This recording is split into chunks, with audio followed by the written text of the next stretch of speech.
Fastlane on a Friday. It's the Fastlane on 101 ESPN with Andrew Marsh, Carey Davis, and Jamie Rivers. I'm Anthony Stalter. The Cardinals back in action tonight, where they will take on the New York Yankees. And we'll have the pleasure to chat with the play-by-play man on the radio side of the Yankees, Dave Sims, who will join us in less than 15 minutes.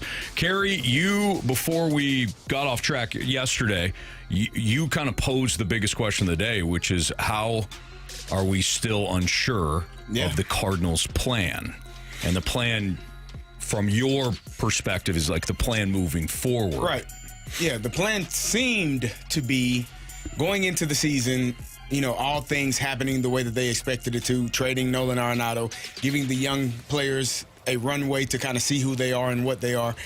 It has sort of worked out that way, but if that's the plan for 2025 and beyond, we heard John Mozeliak say a couple of days ago that there may not be any rush to bring up a J.J. Weatherholt or Quinn Matthews. And so for me, I'm trying to figure out, well, what is the actual plan? Because we often talk about how great of a month May was, right? And it was exciting, and the philosophy and the mindset seemed to have shifted to, oh, crap, forget the runway, playoffs, here we come. Mm-hmm. And maybe it was a little bit of fool's gold. So for me, I want to know, and I think most fans want to know, what is the actual plan going forward? Who do you see or foresee on this roster?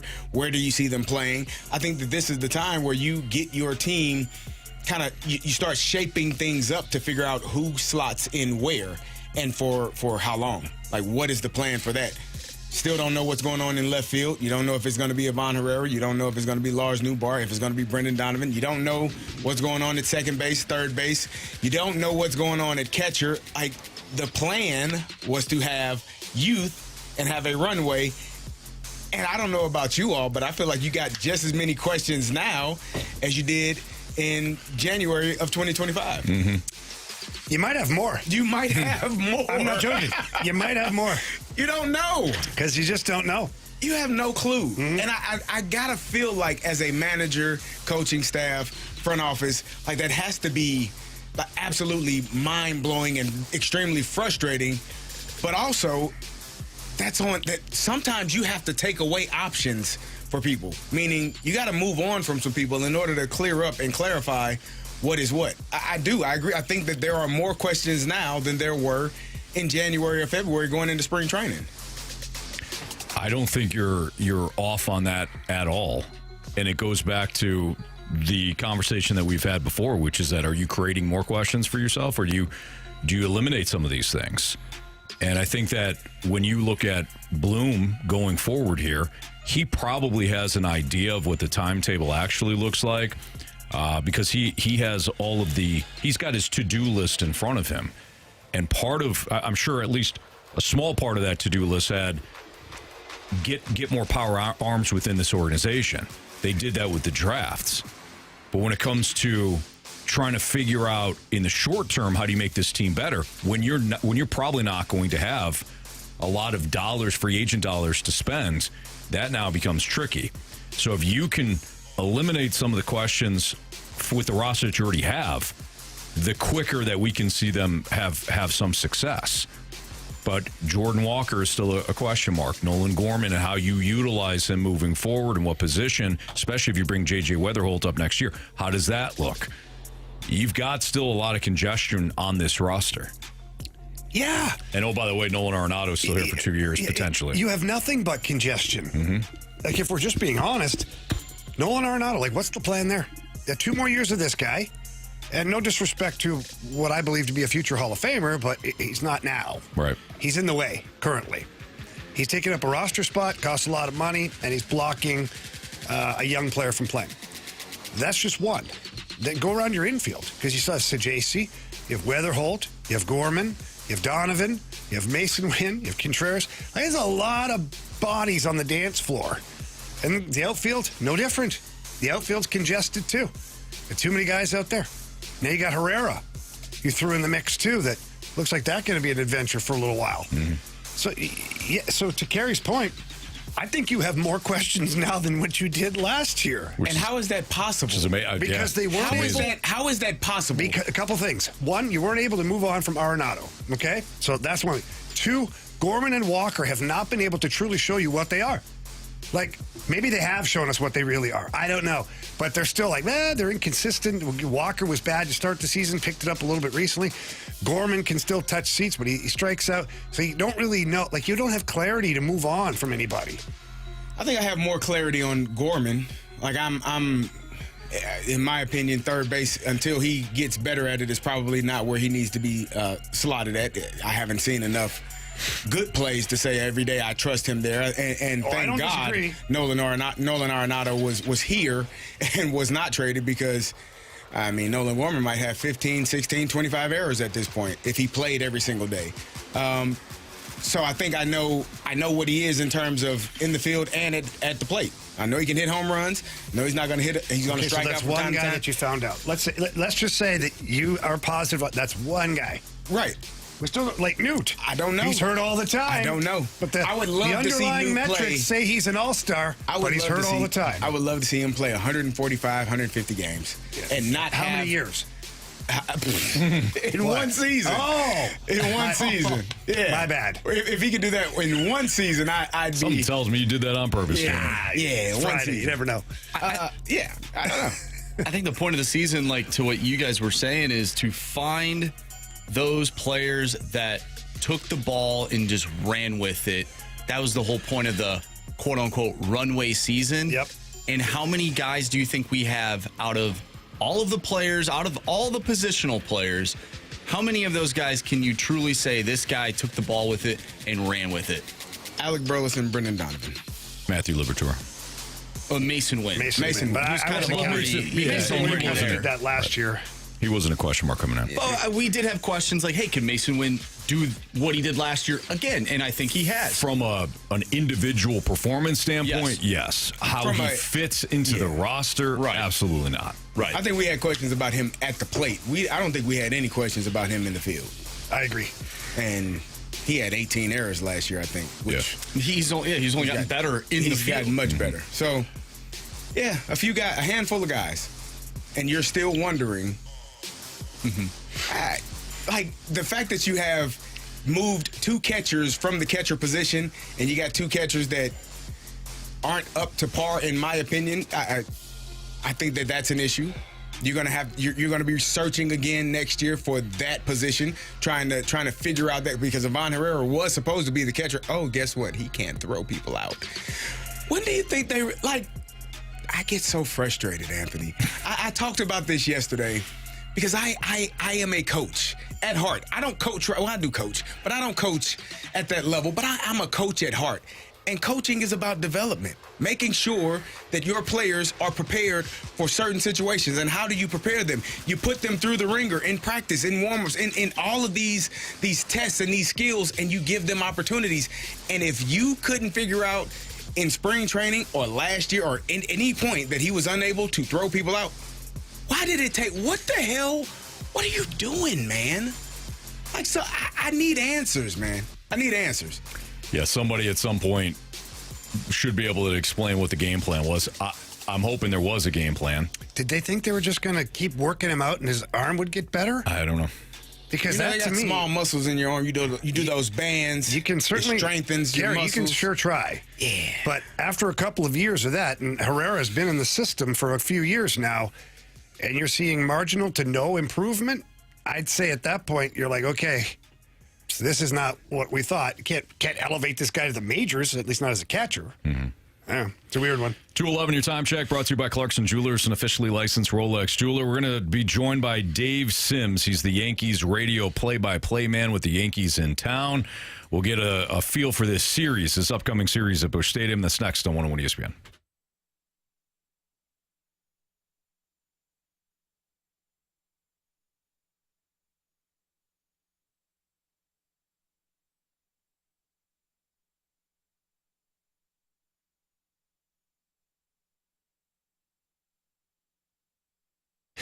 Circus Sports has a lot of great things going on right now.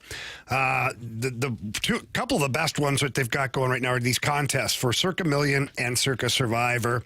It's $21 million in guaranteed prizes, and if the entries go above that guarantee of money, all that extra money will go right back in the prize pool. Why?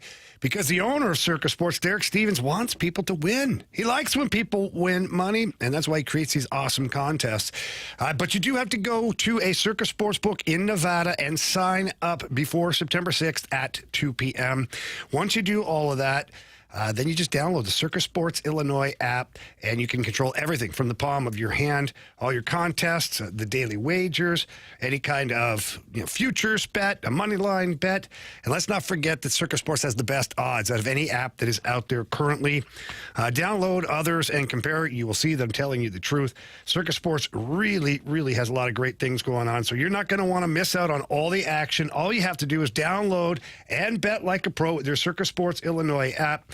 And make sure you don't miss out on all that amazing excitement with Circus Sports. If you or someone you know has a great gambling problem, call 1-800-GAMBLER or text ILGAMB to 833-234.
It's the Fast Lane on 101 ESPN with Super Bowl champion Carey Davis and longtime NHL veteran Jamie Rivers. I'm Anthony Stalter. We head to the Callier and Thompson phone line. We're going to chat with the Yankees radio play-by-play man as the Yankees are in town to take on the Cardinals starting tonight at 7:15. He's Dave Sims, and again, he joins us via the Callier and Thompson phone line. Dave, how are you today? Oh, Dave, are you there? I think you're right. Yeah, I'm here. Oh, there we go. Got you, Dave. Right. Hear you loud and clear. Sorry about that. How are you? How you doing? We're doing great. So Yankees obviously in town is a big deal. Cardinals not drawing like we normally see the Cardinals at Busch Stadium. We know the state of the Cardinals. What's the current state of the Yankees as you guys roll into town here? It seems like the fan base is as ticked off as ever. Well, it's a bad summer in that regard in New York because both teams are scuffling, but both teams are holding on to a third wild card in their respective leagues.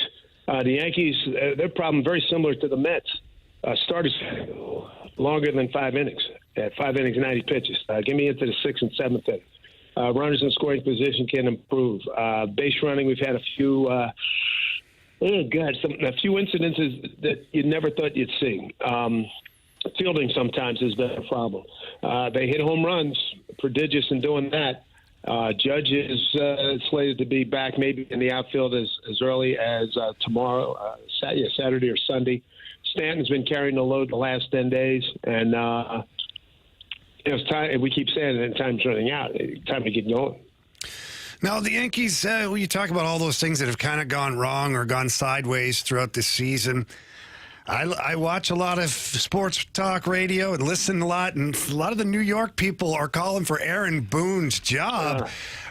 Are we at that point, or is it more of like a collective effort that has just gone sideways? It's always so easy to blame the manager. Like, of course it is. It's his problem. Like 4 or 5 guys aren't hitting where they were expected to hit. There's no way you can put that on. You could have a beef, maybe a couple of bullpen, calls to the bullpen that didn't work out. It's a minefield, and I don't think he's going anywhere. I think he's got full support of the GM and the front office and the owner, Hal Steinbrenner. So I don't think he's going. I think people are spitting into the wind on that one. That's not going to happen. And Booney's been through this. I like what he said a few weeks ago. I said, listen, I come out of the womb. I've been a baseball guy. I've been through this. I know what it's like. I know the ups and downs as a player, as a manager. He's not panicking. I think I like the fact I get a kick out of people who want Boone to do Billy Martin, cuss, scream, throw dirt, pick up a base and throw it. Fight his players every day. That's not going to win you games. I mean, come on. It might be semi-entertaining. I don't think it is, but a lot of people get off on that stuff. I don't. Now, Dave, you mentioned that the starting pitcher's only going 5. You'd like to see him go 6 or 7. Cardinals are having some of those same issues. Is that just a baseball issue? Now, you've been around the game for a long time. It doesn't feel like pitchers or starters are set up to go 6, 7 innings, 8 innings, even complete games. It's 5 and done, and then we get to the bullpen. Is that just the mindset of Major League Baseball as we know it now? They're killing the industry with that. Max effort, first pitch, don't hold anything back, and then you wonder, I can't get deep in the book, can't get deep in the ball game, and my bullpen's worn out.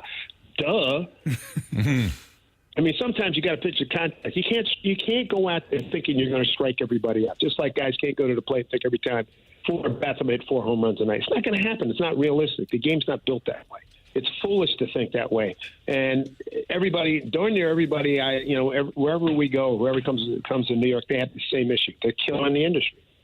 They're killing pitchers. I see guys throwing, oh, wow, he throws 100. It's in the first inning. I said, all right, I got my stopwatch out. 3, 2, 1. Here's the countdown to Tommy John surgery. Mm-hmm.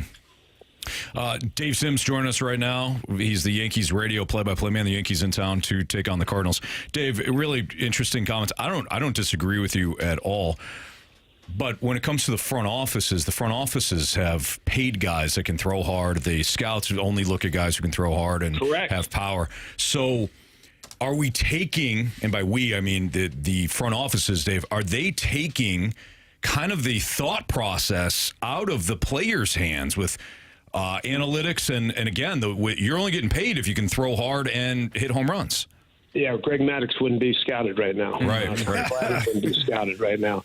That mindset, I'm sure there's blame to put on somebody. I'm not going to do it here, not name names, but it's all the sports are a copycat industry, and one team has success with it, everybody adopts it. Now that's the way to go. Whereas I hear from some guys that some old school guys are coming back, are being brought back into the game.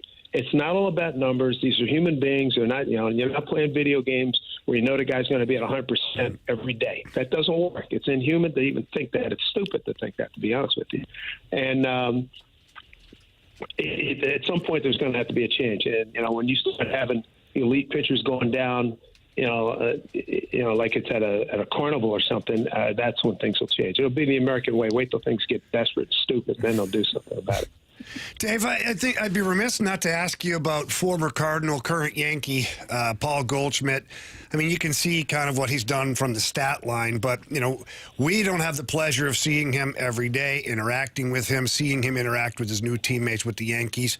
In your opinion, how has the Paul Goldschmidt era been so far with the Yankees? It's been outstanding. I mean, the first 2 months, he and Judge were neck and neck in multiple categories.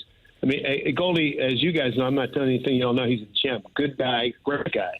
And Aaron Boone early on was talking about, hey, I'm here. Whatever you need me, wherever you need me, I'm here. Good leadership, not necessarily getting up on a soapbox and screaming and yelling or anything, but quiet confidence. He handles himself in a very classy manner. He's not going to be getting up and doing 5 minutes of stand up or anything, but he genuinely is a good guy. And again, I'm not telling you guys something that you don't know. And I think that the players have gravitated to him. The fans have dug what he's done, and he is killing left-hand pitching.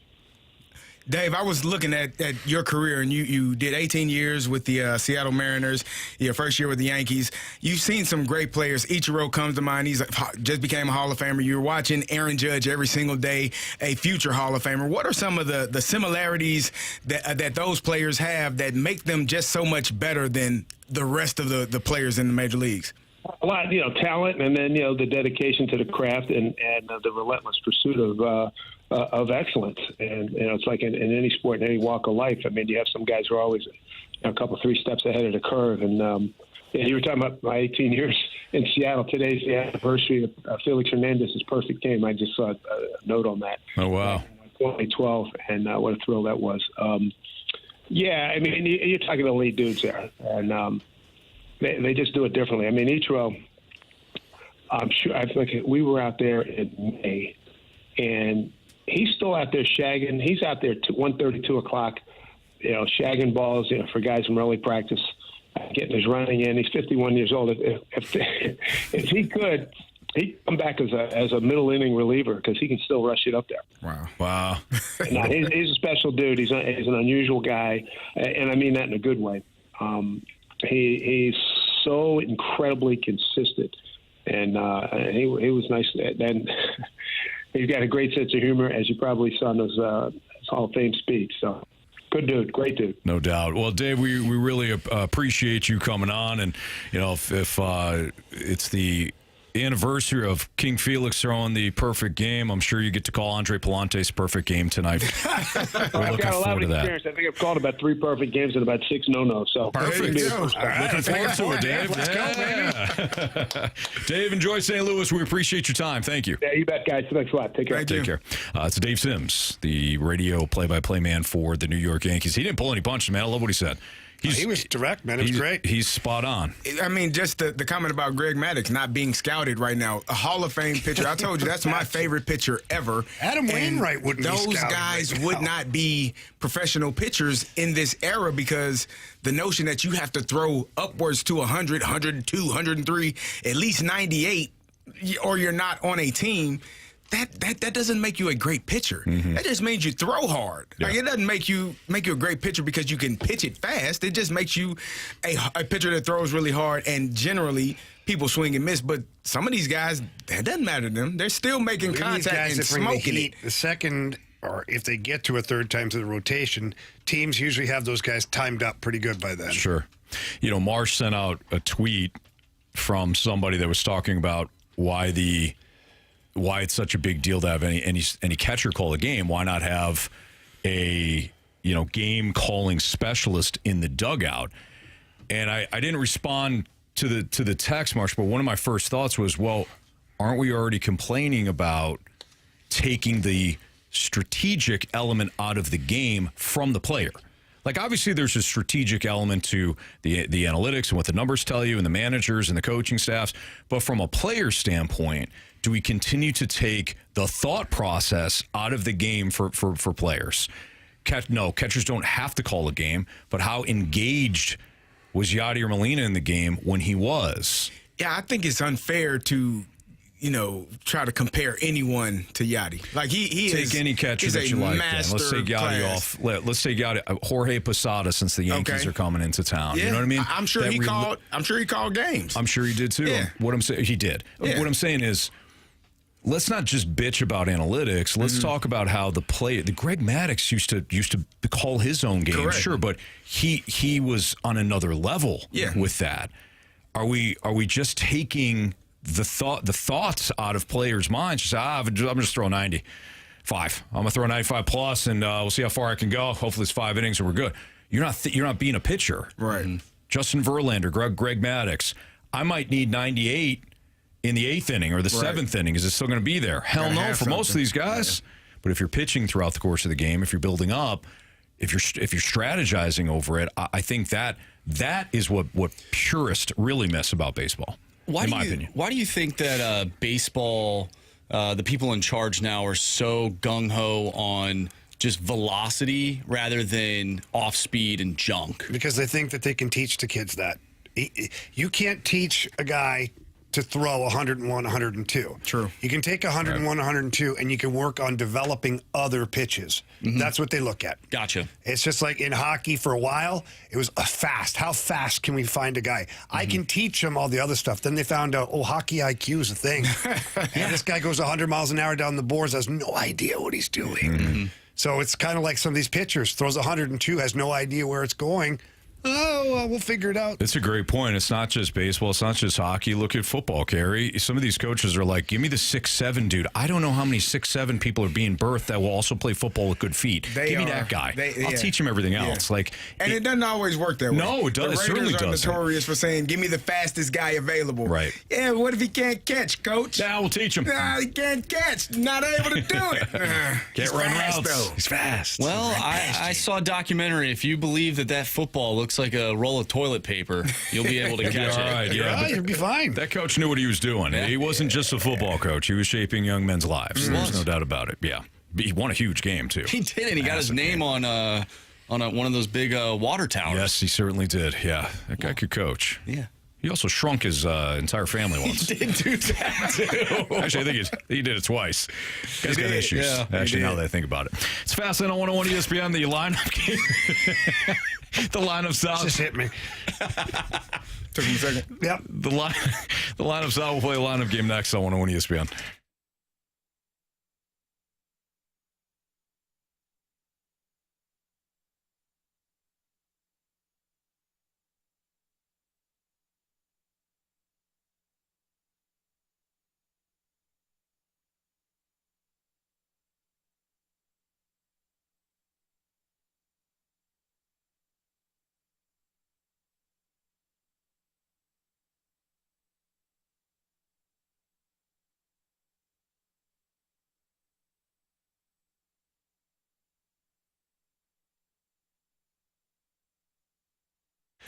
If you're looking to remodel your kitchen, your bathroom, or any of those outdoor living spaces, don't waste your time anywhere else. Call my friends over at E&B Granite. They're the best in the business. They've been in the business for over 2 decades here in the St. Louis area. They got a fantastic showroom located down at 6135 Manchester Avenue. Just head on down there and talk to one of the in-house design staff. That's what I did when I did the kitchen. Went in there, checked some things out, asked some questions, and then the in-house design staff took me to the back and looked at the countertops. We looked at cabinets, and then the technicians did a fantastic job of measuring everything perfectly, taking out all the old stuff, and then when they were done, it was ready for a magazine. I absolutely loved every minute of my experience of dealing with E&B Granite, and you will too. So please pick up the phone, book an appointment with someone down there today. Tell them Jamie Rivers sent you in. That number is 314-645-9300. That's 314-645-9300. You can also visit them at enbgranite.com. Remember, E&B Granite, luxury for less for Missouri and Illinois.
101 ESPN Sports Center.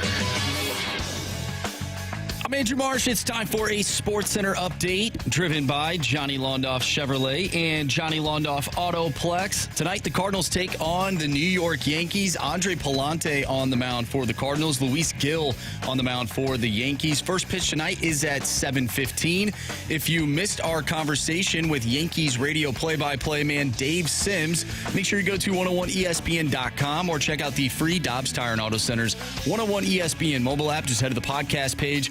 You'll find all of our interviews and our shows there. And it's all brought to you by the Schaefer Door Company. Well, speaking of the Cardinals and Yankees game, the lineup is out, and we are going to play the lineup game next right here in the Fast Lane. I'm Andrew Marsh, and the Sports Center update is driven by Johnny Londoff Chevrolet and Johnny Londoff Autoplex. See them at londoff.com. Chevy, together we drive. Are you kidding me?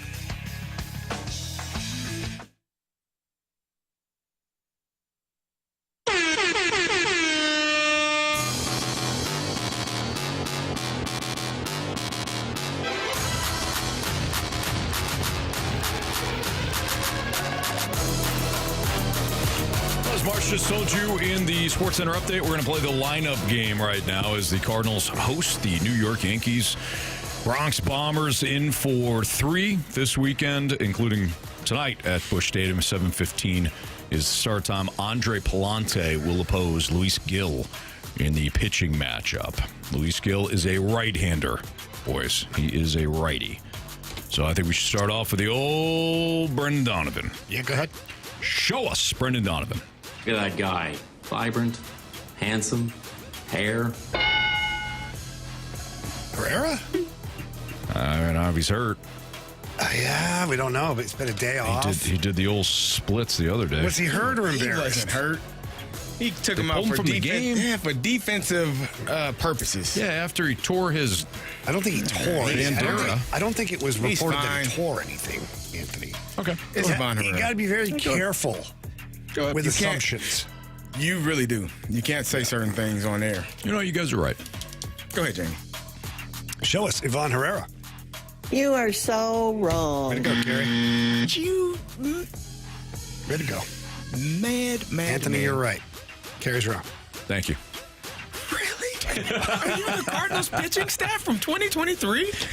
Are you going to throw me under the bus, too? Oh, look at you. What? Yeah, am I Wilson and you're the pitching staff? Huh?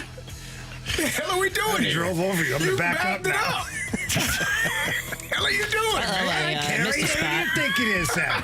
I don't think he's dead yet. Yeah. Let me back up. I don't know. All right, so who would this Mason be? Wynn? Maybe. I would think you'd move up Mason Wynn. I missed the first one. It was Donovan, Donovan. correct? Yeah, Donnie Baseball. Yeah, all right, make sure. I would go Mason Wynn. I don't have a problem with it. Show us. Mason Wynn. Second! Bring me that arm! And this Okay, now it's would this be Burleson or it's Burleson. Who's on the bump? Gil. Ready? Yeah. It's Burley. Yeah. Go ahead. Show us Alec Burleson. You're already acting like you're a star, and we haven't even opened yet. Now it gets a little tricky. Is Wilson back? Exactly. They got 2 catchers hurt? Oh, man. You got 2 catchers hurt. You got 2 more. You got 2 more. You got plenty. You got plenty. You know, actually, you're good. You got plenty. You got 4 catchers on the roster. Said no team ever in Major League Baseball. I know The it. hell are we doing here, man? I know at one point Contreras was hopeful to play tonight. I think he bruised his thigh breaking the bat. He'll be back today. Okay. All right. You believe it. Go ahead. All right, show us. Wilson Contreras. I'm sorry. It's wrong. All right, guys, I am out at this point. Is it Lars? I'm suspending myself. Batting here? Now, Who the hell what else? did you put in that water container? That's, You could. I know. Don't you worry about You it. could I thought go I smelled Gorman. something Yeah. wrong. Yeah. Gorman. It's going to be Gorman, Newt. It won't. Who? Okay, you looked at me like I was absolutely mad. You're pretty when I said defensive Newt. today. Nah, I'm just I'm charged just up. It's looking at you as Friday. you're talking, and you keep wanting to fight everybody. Yeah, I've been- Go with it, How's your Carey. Go problem? with it. Who do you think? This is sick. We just said earlier they got too many players, and we don't even know who the hell is the cleanup hitter. Because we don't have a cleanup hitter. Unless Herrera is not hurt. And this is where they're plopping And this him is in. where he's put in And he's because catching? Contreras Oh, he's not catching. it went too far. I know. Because we know Contreras Told that isn't. before. He isn't in this lineup. Yeah. So So could Gorman? it be? I don't think it's Herrera. or Herrera. All right, go ahead. Go with Newt then. Show us Lars Newbar. Stupid. Yeah, Stupid. that was dumb. I don't disagree. Terrible. Yeah. All right, can I go with Herrera then? Yeah, go ahead. All right, show us Yvonne Herrera, please. Oh, Yvonne. There it is. That's a French-ass Jamie. name, Yvonne. Thank you, Yeah, Anthony. my Nice little job. croissant. Little cheese on my croissant. I don't know why Carey's sabotaging the lineup game from us today, I don't but get it either. you know, you said he wasn't hurt. I didn't think he was too. Why our- would he not be two then? With our powers combined, because Mason Contreras is out. Who's here? You got to think through these things, Gary. Who's at 5? Gorman or Newt? He doesn't know. Nobody knows. It's either one of those two. Why are you doing again? Go Newt. It's one of those two. Go Newt. Show us Lars Taylor Tetsui Newt Bar. International superstar. Watch out, they're running any walls or anything. See this shoe? I told him that. It says Adidas. I told him that. Gorman? Or Walker? Gorman or Walker? Lefty? I think it's Gorman. You think it's Gorman? Yeah. Gorman or Walker? They're going I back think to it's back Gorman. lefties. I would say Walker. They don't go back to back lefties on this It's a team. righty on the bump, though. They don't give a damn. All right, Carey, go ahead. You know what, Carey? Go with your guy. Go ahead. What do you think? You've said no. Listen. Anthony, let him do it. Can the No. man talk? No. I want to hear. I want No. his opinion. It's not going to matter. It will. Carey. No, it won't. Carey. Now, remember. I mean this with all due respect. Do tell me. You have struggled in today's lineup I game. have. I came in late. Now I it's don't off. think you'll struggle on you. on Monday. Okay. I know you haven't struggled in the past, but today, Yeah. I think you have struggled, which is why I think we should go with Jamie's selection Okay. of Gorman. Show us Nolan Gorman.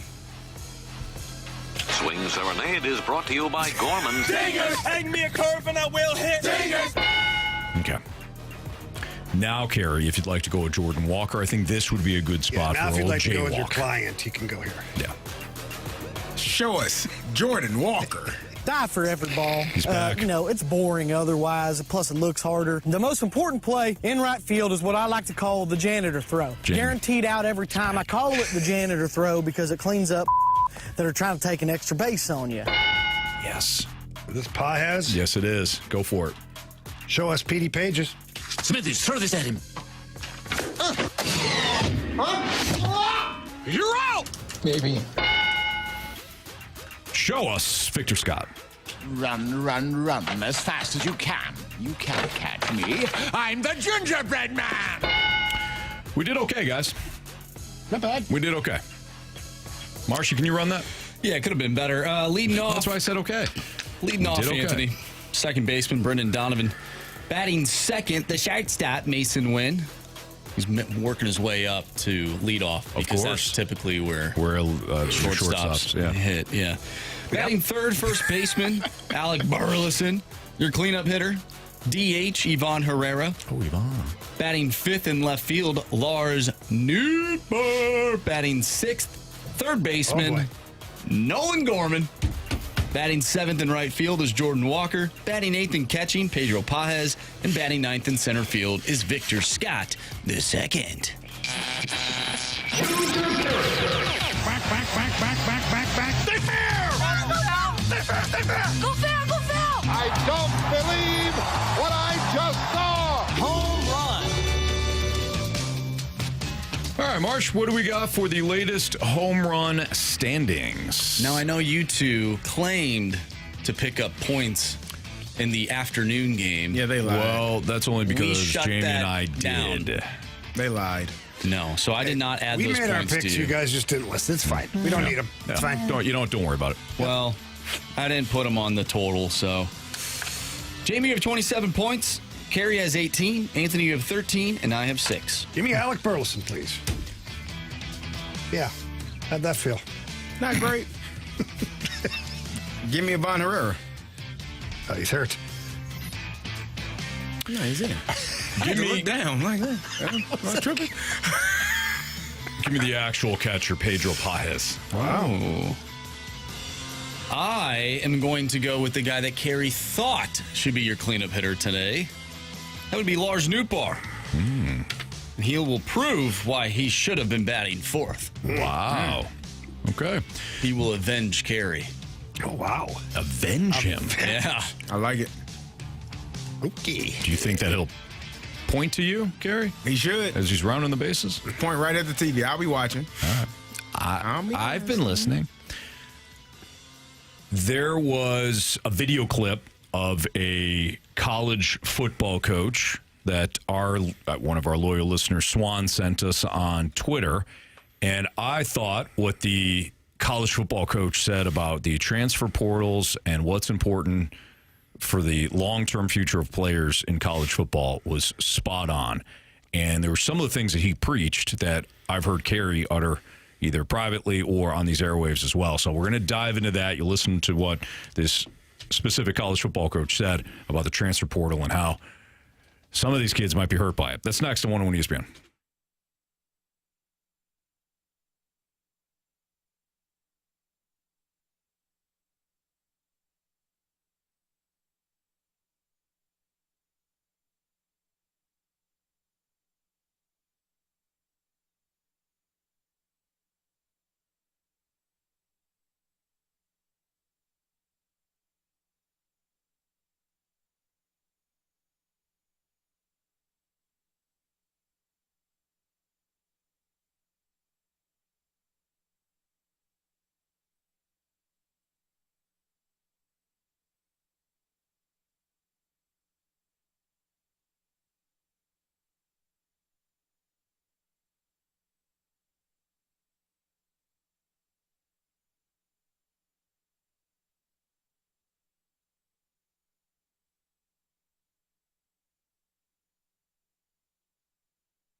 I told our team the other day, we lost all these guys. Let's see who plays. So it's all good when people put it on Twitter, hey, all glory to God, I'm going on the transfer portal. Let's see if they play. How many of those guys going to play or travel or get snaps? I was going to tweet something the other day, a picture of me, and say, you know what? I enjoyed my college experience. I didn't get one dime, but the lessons I learned was more valuable than any money you can ever pay me. And I appreciate that because that is long term. People are losing the fact that this is short term. Get your degree, learn valuable lessons that's going to help you in the long term of your life. That's the whole purpose. This is a transition from being a kid to a grown up. And I hope people don't lose focus of that. That audio, courtesy of ESPN College Football. That's the ESPN CFB Twitter handle or X handle. And that was Northern Illinois head coach Thomas Hammock. He was talking about his thoughts on the transfer portal. Now, the clip is longer than what we played, but you got the gist of it. What Hammock was saying, and he kind of repeated it, was that the lessons that you learn in college prepare you for life. And it's not just football. It's really anything. I mean, Marsh, you went to college. CD, you went to college. I went to college. Those lessons that you learn there, a lot of it is, hey, how to be an adult. Yep. Your parents aren't waking you up to go to class. If you're an athlete, man, the time commitment there is extreme. But as Coach said, he noted, I would do it all again and not be paid for it.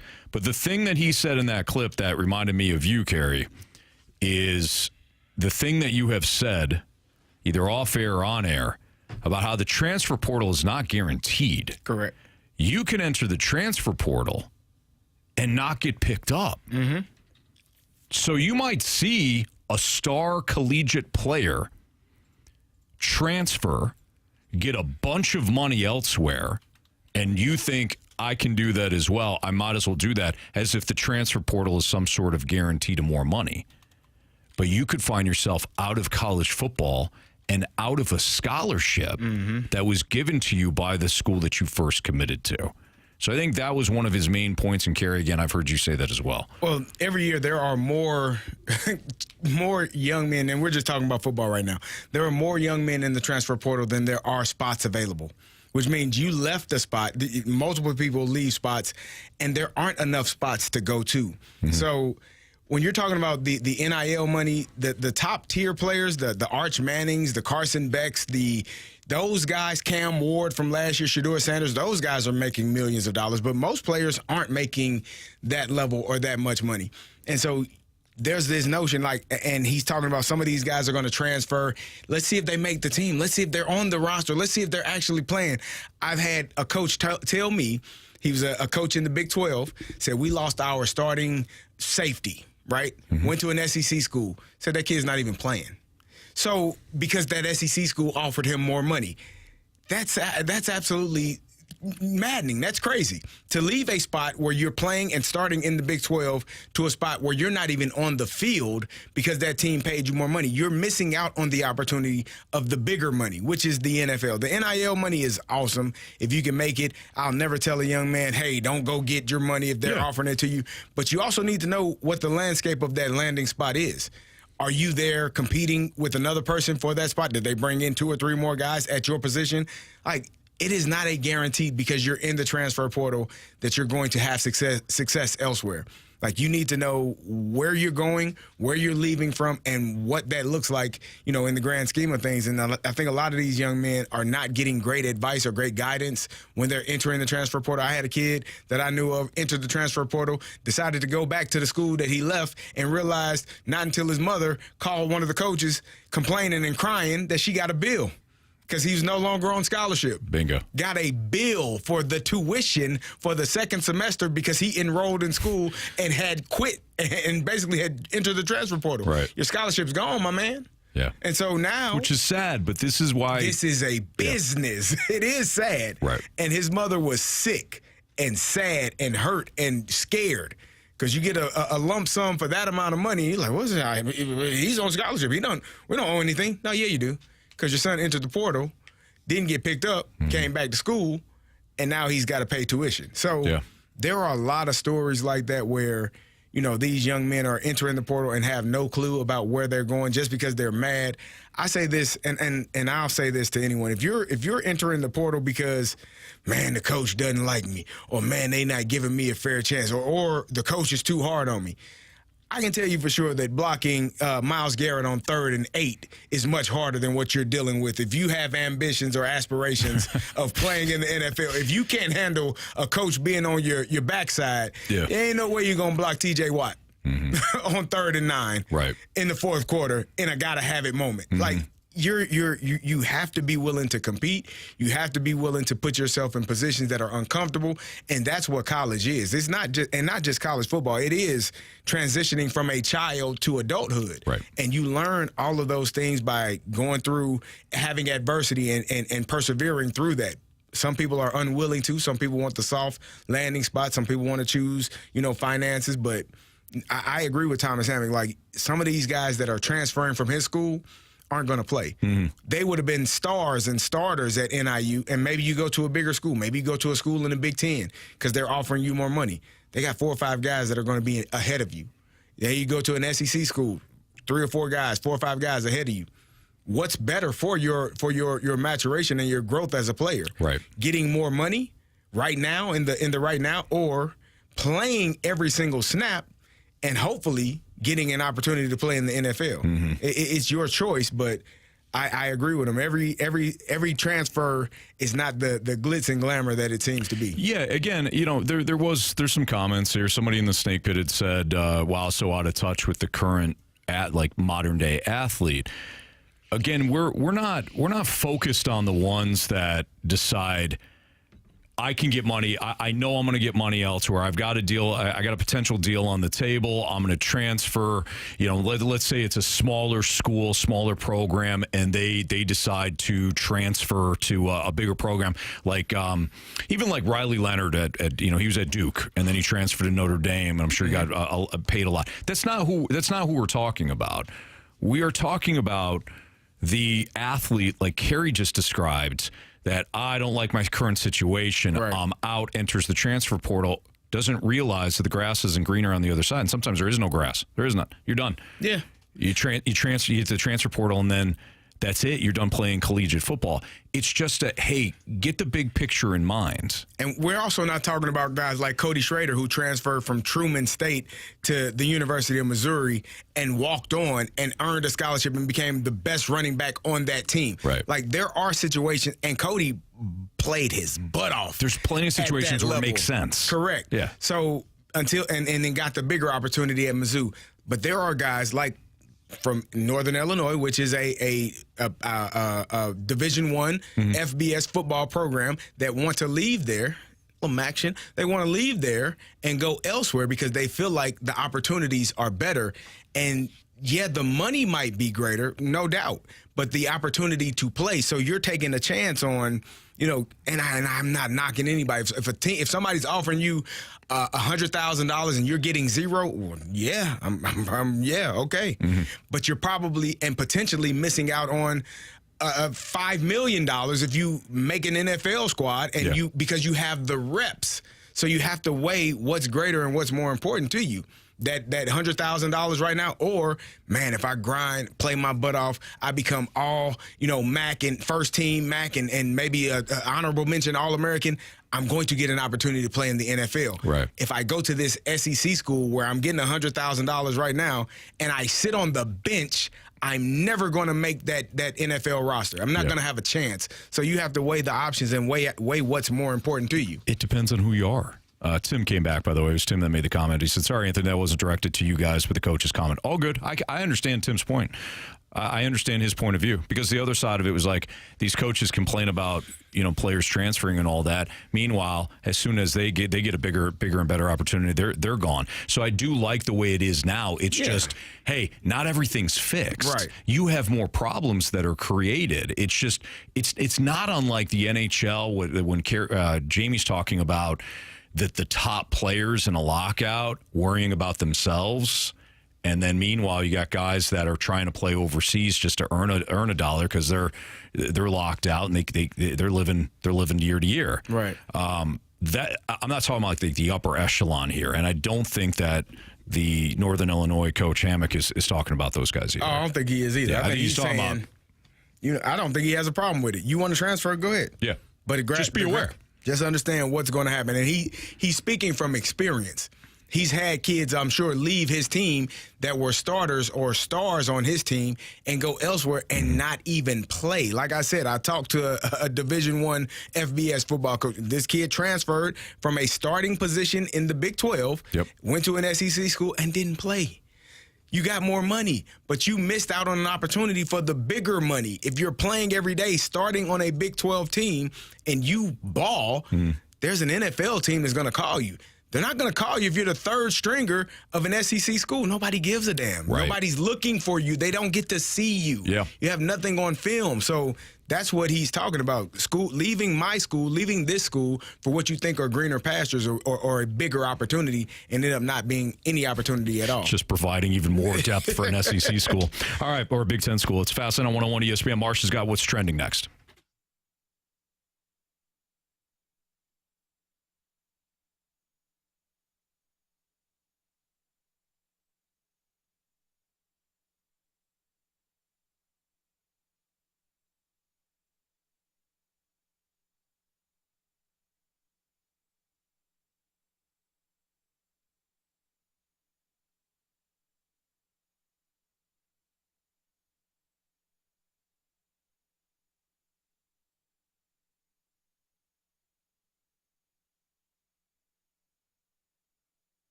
Let me tell you about my friends over at AgVest. They are the leading company when it comes to investing in farmland.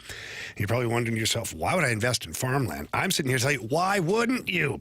People like Warren Buffett, Bill Gates, Shad Khan, several other people, they're all investing in farmland, and you can too.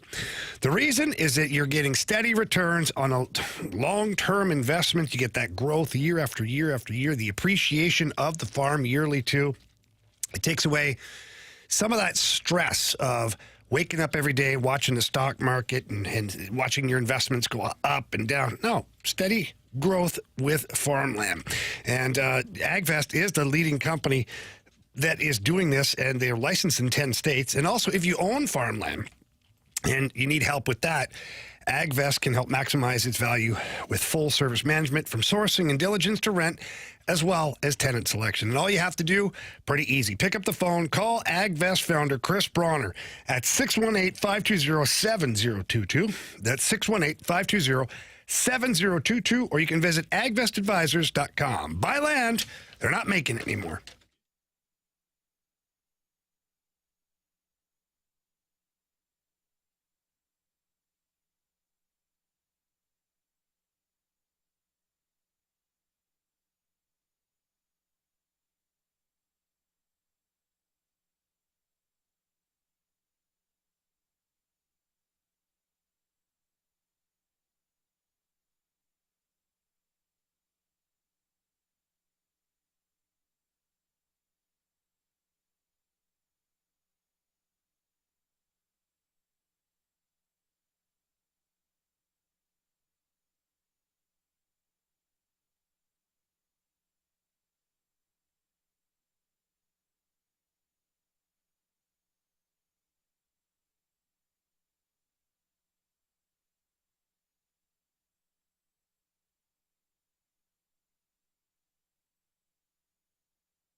topics in the sports world.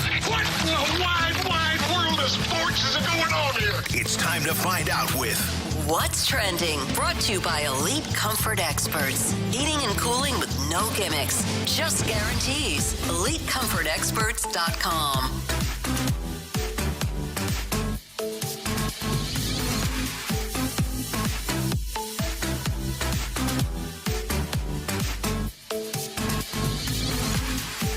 Welcome back to the Fast Lane here on 101 ESPN with Anthony Stalter, Jamie Rivers, and Carey Davis. I'm Andrew Marsh, and it is time for What's Trending. Gentlemen, I saw something earlier today on MLB Now. The full midseason top 10 shortstops right now. Would you like to know where Mason Wynn is on this list? I saw this too, so I'll Number one. I'll remove myself from the game. Top 15, you say? Said top 10. Top 10, you say? Top 10. In Major League Baseball? Number one. That man's winning a platinum glove, Anthony. There's no one better. Nobody does it better, baby. Let me think here. I would say Mason Wynn right now in Major League Baseball probably ranks number 8.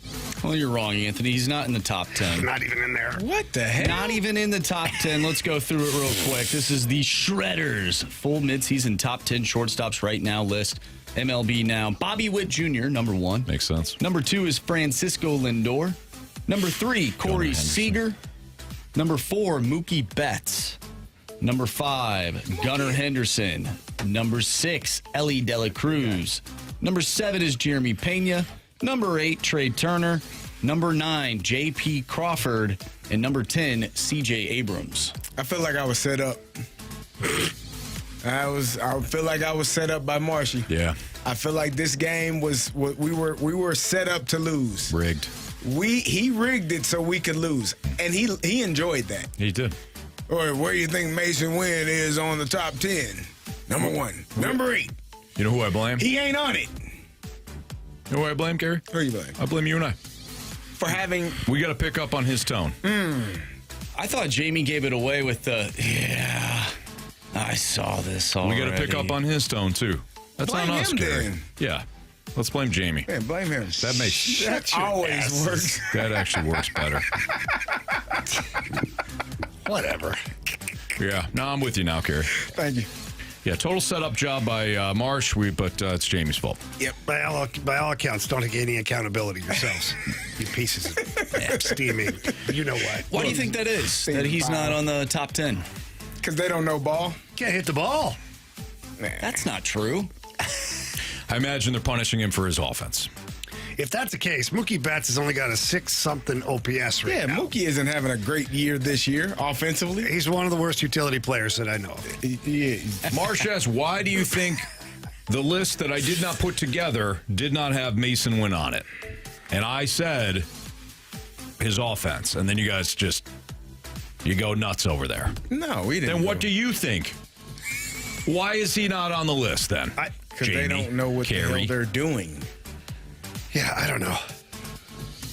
I don't know, Anthony. I don't always have an answer, you know? My God. Yeah. Yeah. By all means, don't give one. Where is this list at? You know, we'll just move on. Where are these people? I almost called them names. MLB Now. Friday. MLB Now. What do they know?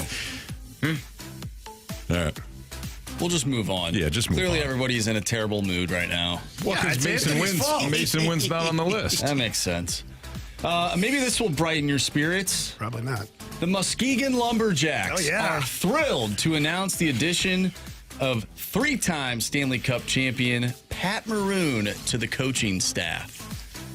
Nice. How about that? Pat Maroon is now becoming a coach. I love it. So the Lumberjacks are in the USHL, so it's a very good league.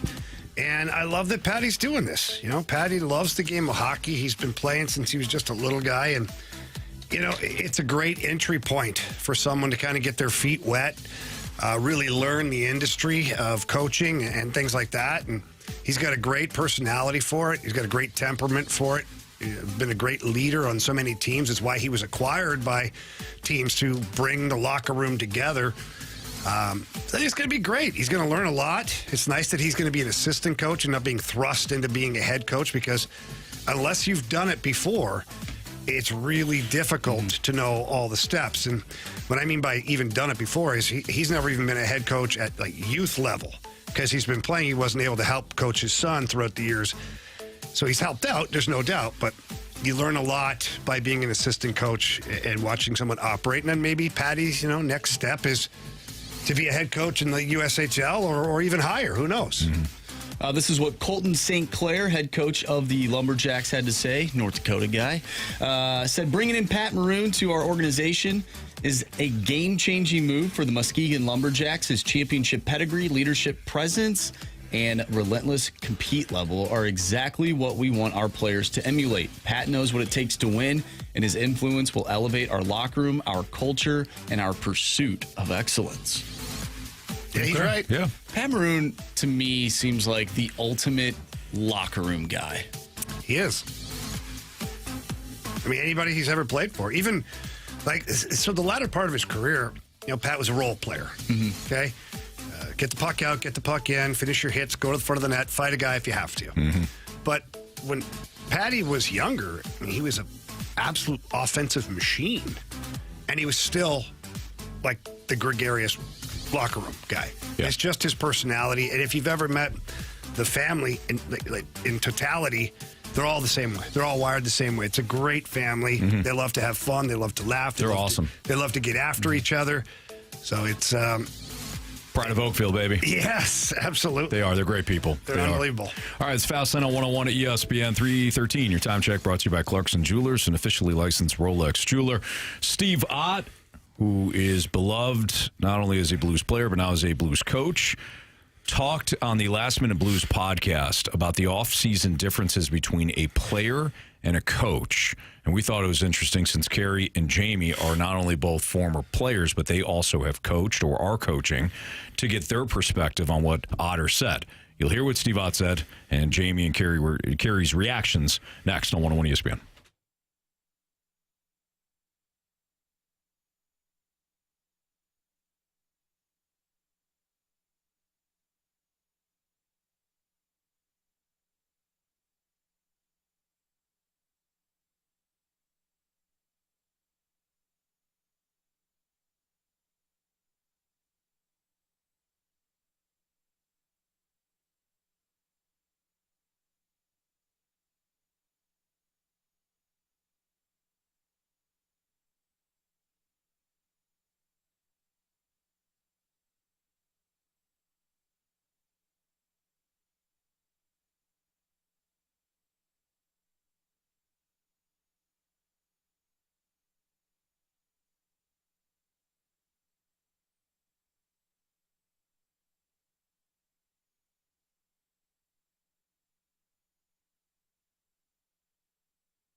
to the Fast Lane here, 101 ESPN. Carey Davis, Anthony Stalter, Andrew Marsh, and myself, Jamie Rivers.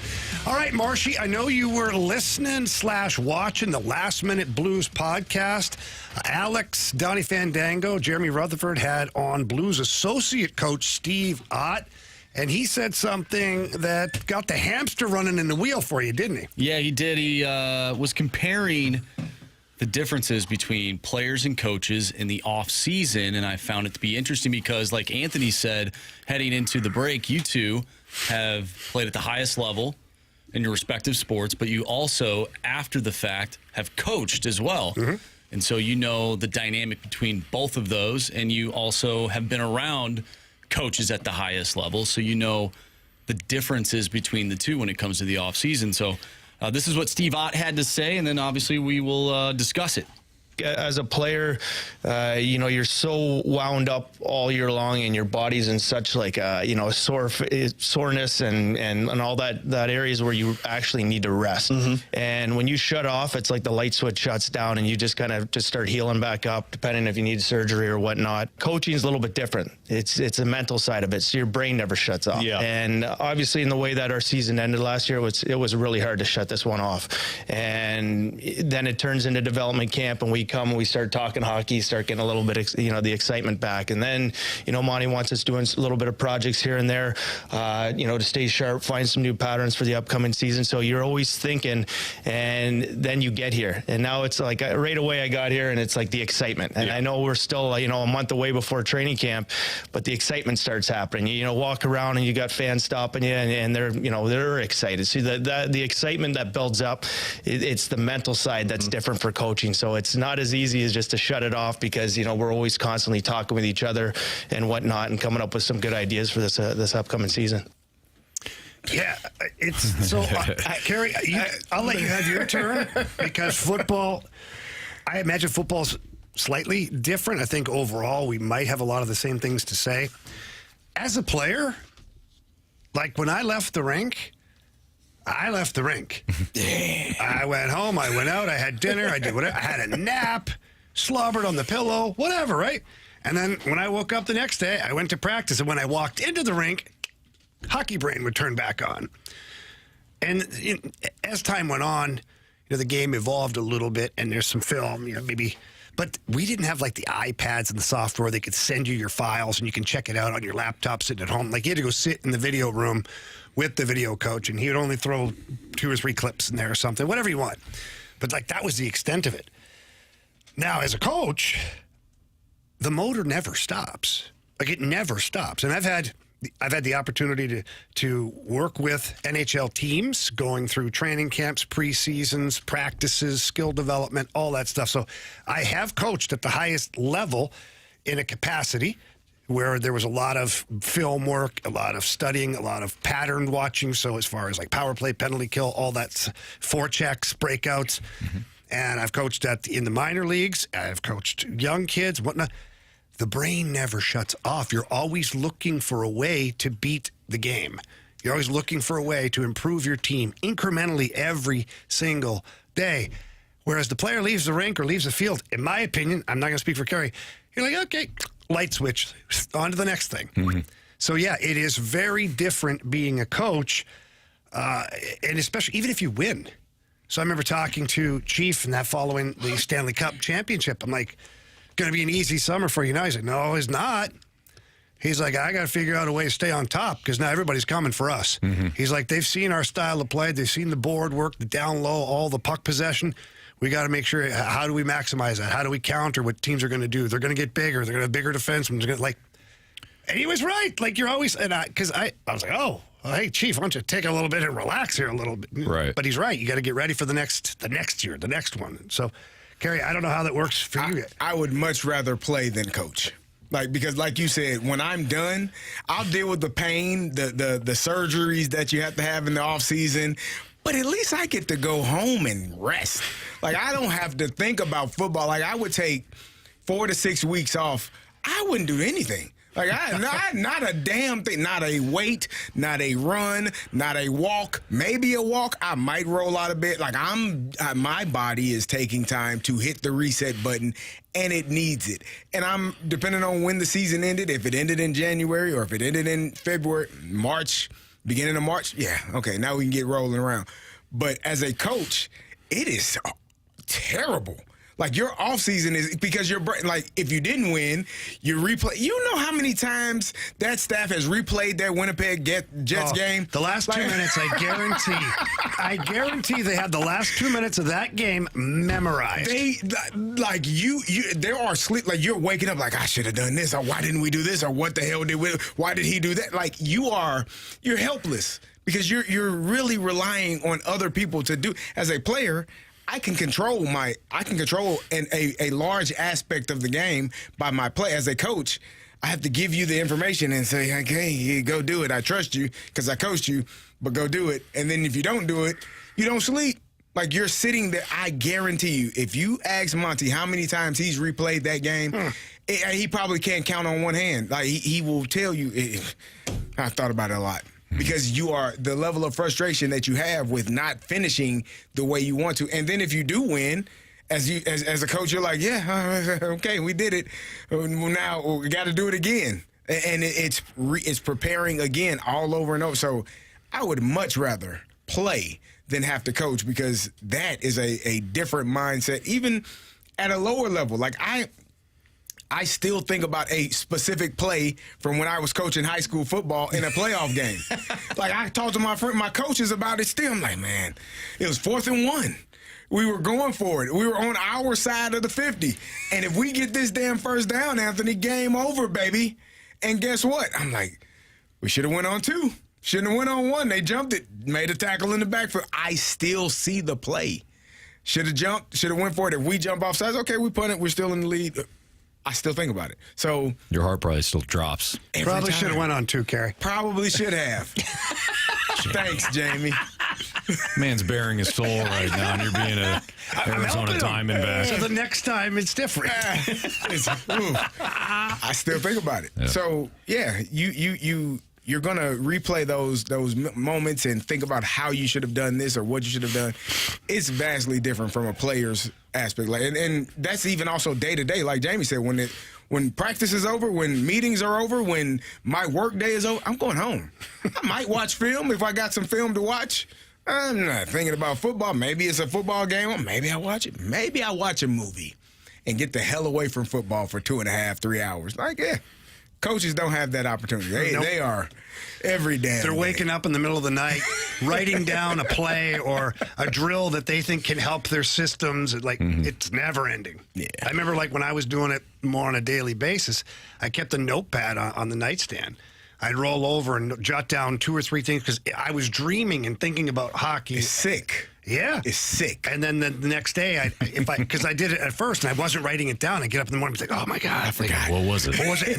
So then I was like, I'm going to write this down. So even if it was just a quick, like, boom, boom, boom, like, then I get next, then I draw it all up properly or get on the computer and use the software, Yeah. Yeah. That I imagine what you talked about with Chief and how he's like, no, now it becomes even harder because everybody's gunning for us. I think that would be extremely challenging because you just had success doing it one way. So you don't want, and for the most part, you had the same personnel. Mm-hmm. So you don't want to change things too much, but you also know that every other hockey team is breaking it down and how you did it and why you did it.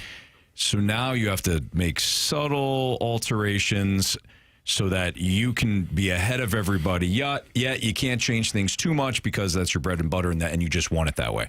I would find that to be extremely difficult. Well, look at the Florida Panthers.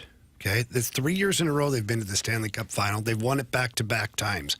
This year, they had to make a small adjustment to their defensive zone coverage because certain teams, after seeing them play so much, had made adjustments as well. And they were giving up too many high-danger opportunities based upon that. So they restructured their defensive zone about 2 weeks before the NHL playoffs started. And we saw how that ended up. Mm-hmm. They started shutting teams down. They figured out the riddle that was leaked to the other, their tell that was leaked to the other teams. And they swapped and they changed their everything. So it's constantly changing and evolving when you're a coach. If you're a losing coach, you're looking for ways to win. If you're a winning coach, you're looking for a way to continue winning. Sure. It's Fastlane on 101 at ESPN. So you want to be a coach, do you? Pays pretty good, not going to lie.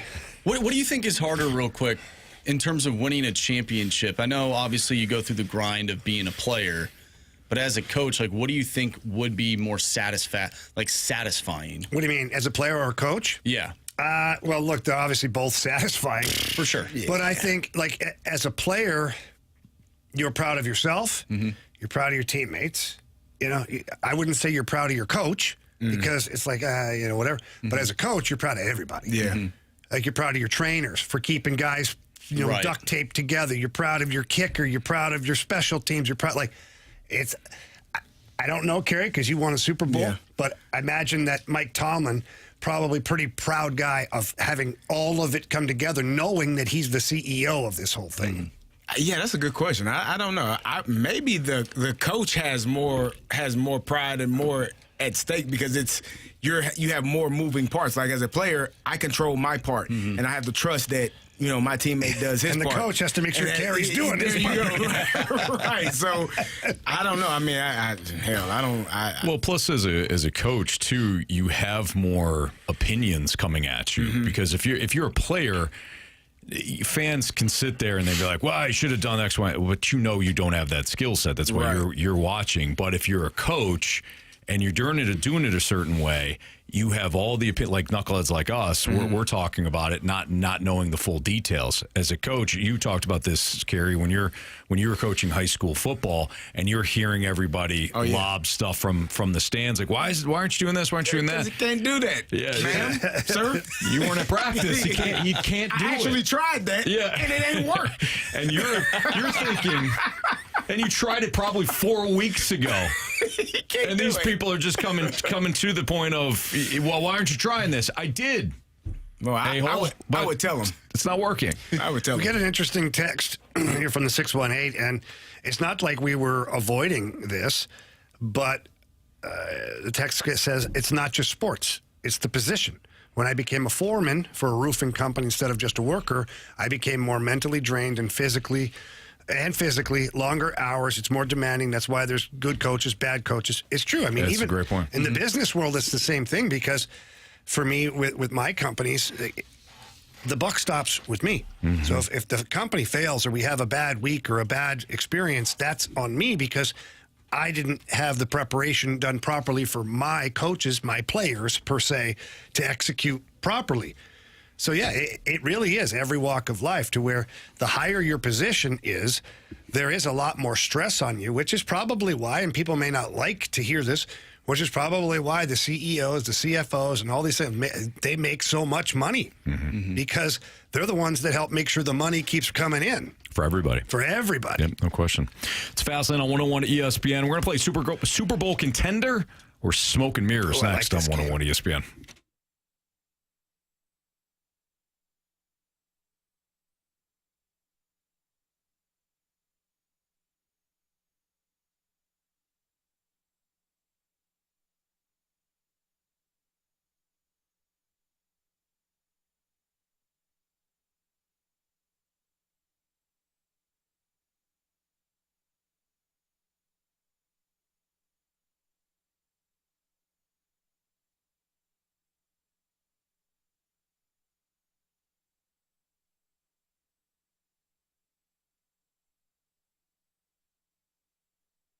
Watching a lot of houses up for sale right now in the St. Louis area, and they're staying on the market for an extended period of time.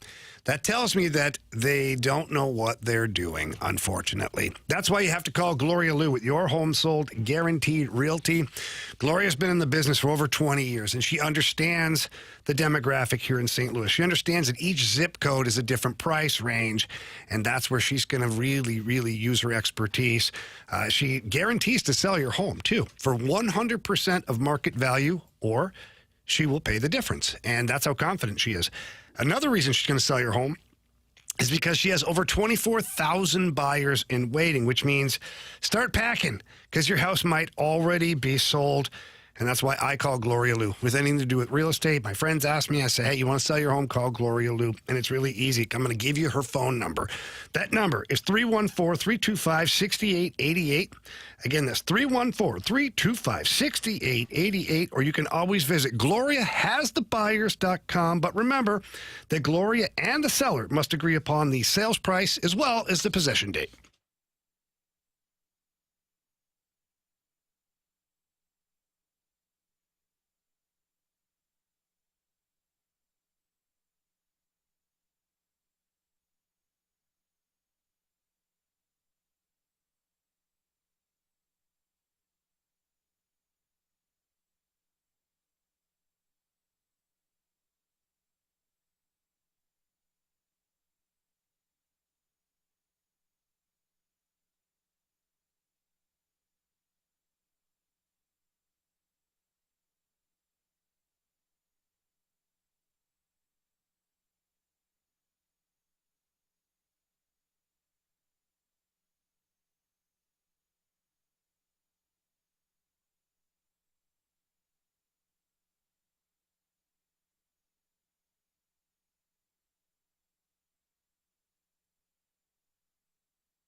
.101 ESPN Sports Center. I'm Andrew Marsh. It's time for a Sports Center update brought to you by Saliga Heating and Cooling. The Cardinals take on the New York Yankees tonight. 7:15 first pitch at Busch Stadium with Andre Palante on the mound going up against Luis Gil. We played the lineup game earlier. We also talked with radio play-by-play man for the Yankees. That was Dave Sims. If you missed that interview, make sure you go to 101ESPN.com or check out the free Dobbs Tire and Auto Center's 101 ESPN mobile app. Just head to the podcast page. You'll find our interviews and shows there. And it's all brought to you by the Schaefer Door Company. Super Bowl contender, or Jamie's favorite slogan, Smoke and Mirrors. We're going to play that game next right here in the Fast Lane. I'm Andrew Marsh, and this Sports Center update is brought to you by Saliga Heating and Cooling, a Daikin heating and air conditioning dealer.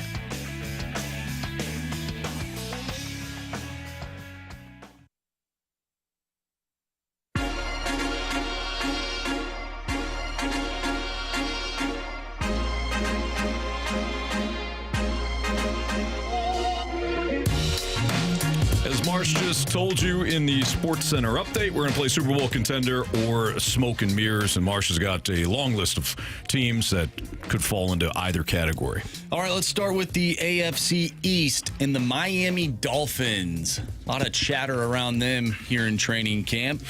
Super Bowl Contender or Smoke and Mirrors? I don't even know if there's smoke and mirrors at this point. It's just I think burning smoke. Yeah, this has the potential to go south in a hurry with the Dolphins. South. You like that? like South Beach. Didn't even mean to. That one. I thought it was great. I hope we get to see a healthy Tua Tagovailoa for an entire season. Mm-hmm. I was looking at something Mike Sando had interviewed, and offensive coordinator said they are a top 10 team when he's healthy, and they literally can't even run the offense when he's not. I still think they don't have a hope, and you know what? A healthy Tua. Even with a healthy Tua. I will say Contender. Oh, my gosh. Really? Yeah. He's been into the sauce here today. Oh, man. It started early. Let's get him an Uber. You're not even a Mike McDaniel guy either. That's a good idea. Actually, I live close. Carey, you come with me. All right. You don't even believe in Mike McDaniel either. I mean, the reports out of Miami that he's been trying to ramp it up, do the accountability thing. The problem with that is you already laid the groundwork that you're the cool uncle. You're the cool, goofy guy. Yeah, you're not going to go. It's easier to do the Tom Coughlin thing when you're really stressing like discipline or whatever, and then players say, hey, can you lighten up a little bit? Sure. Much easier to go that way than what Mike McDaniel's trying to do. I think this has got disaster written all over it in Miami. What about the Cincinnati Bengals? I can't say they're a Super Bowl contender with that defense. No chance. Smoke and mirrors. Smoke and mirrors. Fun team, don't get me wrong, but I can't call them a Super Bowl contender with a bad defense. Going Contender again. Ooh. I guess everybody's going to win the Super Bowl this year for Carey. Not everybody. Not everybody. They didn't say Super Bowl winner. They said Contender. You got two teams already that are in the Super Bowl. Well, both from the AFC. Well, yeah. We got one of them's going to not be in there, Carey. Let's just add add a third to that list. How about the Pittsburgh Steelers? Oh, well, here we go. Steelers. I don't know. Really? No, you go first. Super Bowl Contender. I want to place a little wager on that. I don't got too many wagers going on right now. No, just the punishment thing again. You and this punishment. Speaking of punishments, sick. I have planned to go to the Vikings-Eagles game up in Minnesota in mid-October. Rachel's coming with me. She's an Eagles fan. Oh, boy. She's like, well, I know you and your friends, a.k.a. you guys, like to do punishments for certain sporting events. Oh, wow. Yeah. She has drafted up a punishment, multiple things, if the Eagles are to win said game. Can I suggest one that may or may not be on the list? Sure. Yeah, trust me, okay? No. Yeah, did you trust me on this one? He's okay on this one. So Rachel is a tattoo artist. Losing person. We already discussed that. We've already discussed that. Why can I not talk about it? Nothing permanent, Jamie. This is America. Go ahead, Jamie. I think that it would be wonderful. The losing person has to get a tattoo of the other person's choice. Other person's choice. No, you can, within good reason. Rachel's not going to tattoo something outlandish. I thought you were going to go with approved. I thought you were going to go with I have to have an Eagles logo or something on my body for the rest of my life. No, it'd be one of those big eagles right across your chest. I could get eagle wings on my back. What? I almost made a joke. Marsh, shave your head, and then you have to put the Eagles logo in your head. Tattooed. That would be so. I'm trying to come up with some for her at the current moment, but there are a few that she has already come up with, and there's a contract that I need to sign. Oh, wow. Too. Yeah, so maybe we start doing that too. Man. We should, since Carey tried to back out of one. What did I try to back out of? He tried to. What? Oh, the one to do the black beard. I did it. But boy, did you whine. I didn't. He whined a lot. I didn't whine. He came out looking better than he does now.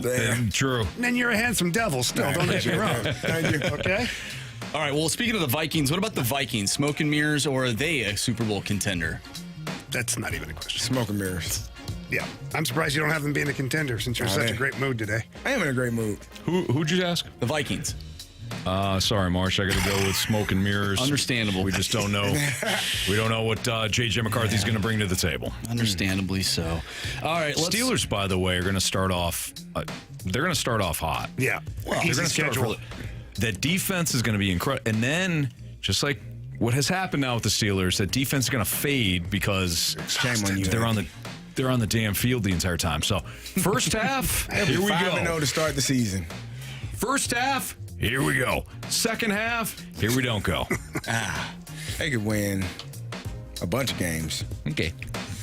Well, everybody can win games. This one is my favorite on the list in particular because Anthony told me, how could you put this team on this list? And I said, because it's good content. Dallas Cowboys. Why are you looking at me? Because I don't even think they should be on the list. Why in the hell did three heads turn I'll this tell way? you why. Because Marsh is right. I said, why are you putting the Cowboys on this list? And he goes, Carey. And I'm like, good call. Carey loves America's team. I don't love that name. I think that's a terrible name for that team. I say smoke and mirrors. Wow. You don't say. Wow, somebody doesn't believe what they've been saying recently. Super Bowl contenders, mark it down, damn it. No chance. Gotta have a team in the NFC. Yeah, there's four lots in of the other AFC better already. teams. Yeah, that's true. That's true. That's a non. Yeah, that's not even smoking So, mirror. I put for that in me- the Dolphins category. For me, it's about health. If Tua is healthy, if Dak is healthy, those are the top 10 quarterbacks if they're healthy with top 10 teams. Top 10 quarterback? No. His team is a top 10 team. Let me rephrase that. His team is a top 10 team. Dak is a top 10 quarterback healthy. Tua's team is a top 10 team if he's healthy. Look, I love your passion, okay? That's one thing I can say about you, Carey. You're passionate. Samesies. But I think You think I'm crazy? No, I think you're no. passionate. This feels like an intervention. No, No, passionate. no. Is that a new word for crazy? Passionate? Don't tell him. Really? But what? Seriously? I can hear you. Oh, damn. Didn't turn your mic He's not off. sitting over in the penalty box. He can actually hear you. I love you, man, okay? But your take on the Dolphins, it's just straight up passionate. If the Dolphins win that division, we'll revisit this conversation. They're not going to win that division. They're not going to come in second. Yeah, they'll be in second. Who else is going to be? They'll definitely be in Wait second. till you see my Patriots, baby. Oh, hell no. Mike Vrabel's got them cooking 1-0 right now. I'm passionate. Tell him, Anthony. I mean, Carey's right. Somebody does have to finish second in that division. I just don't see the Dolphins winning more than 7 games. I had them at 8 wins. Let me see what their over-under is. All right, well, since we're ganging up on Carey, how about we go to one of either Jamie or Anthony's teams? I think we go with one of Jamie's teams. Let's There's 3 of them. Yeah. Yeah. How about the Tampa Bay Buccaneers? Smoke and mirrors. See, that's how you can be honest, Carey. I can be honest. Smoke and mirrors. I don't get blinded by I don't other know stuff. about that. Now, smoke and mirrors. Super Bowl contender? I mean, they're likely to win the division. If we're using Carey's method, Super Bowl contender. Okay. If the Dolphins can be a contender, the Buccaneers can be a contender. I mean, all's fair. By that metric, yes. So, I'm good with it. Pissed. You love it. I like it. I love it. That's a veteran-laden team. Mm-hmm. Solid defense. They're absolutely in the good category. Mm-hmm. So they're if they win the division, they host a playoff game. They've done it before where they've won that first game. They gave the Lions some trouble 2 years ago in Detroit. I don't think I wouldn't predict it. I don't think it's completely out of the realm of possibility. That's all I'm saying. If I'm They being certainly truthful, have a better smoke and mirrors. They certainly have a better chance than the Cowboys. For me, a team that makes it to the second round, there's potential there, right? You're 1 game away from being in the Super Bowl. So I see that for the Bucs. You see that? I can't see that for the Cowboys. There's no way. Or the Dolphins. Or the Dolphins, for that matter. Okay. I just thought of an idea. I still respect you. He hates us so much. I don't think you do. No, I absolutely do. I don't think you even like me. That's not true. That's totally not true. That's not You're true. right. I don't like you. I love you. There it is. Appreciate Just thought of something. I'm going to say it right now so I don't forget it, right? Like a la Jamie when he wakes up and writes things in his notes. Sure. Yeah. Same thing. We know what like a Secret Santa or a White Elephant gift is. Yes. We all have, let's just say we all have 4 favorite NFL teams. Jamie has 3 on his own, but he'll have to pick one for the game. Yeah. That's easy. We do a secret NFL thing where we each pick one of the other's favorite team, but we don't tell each other.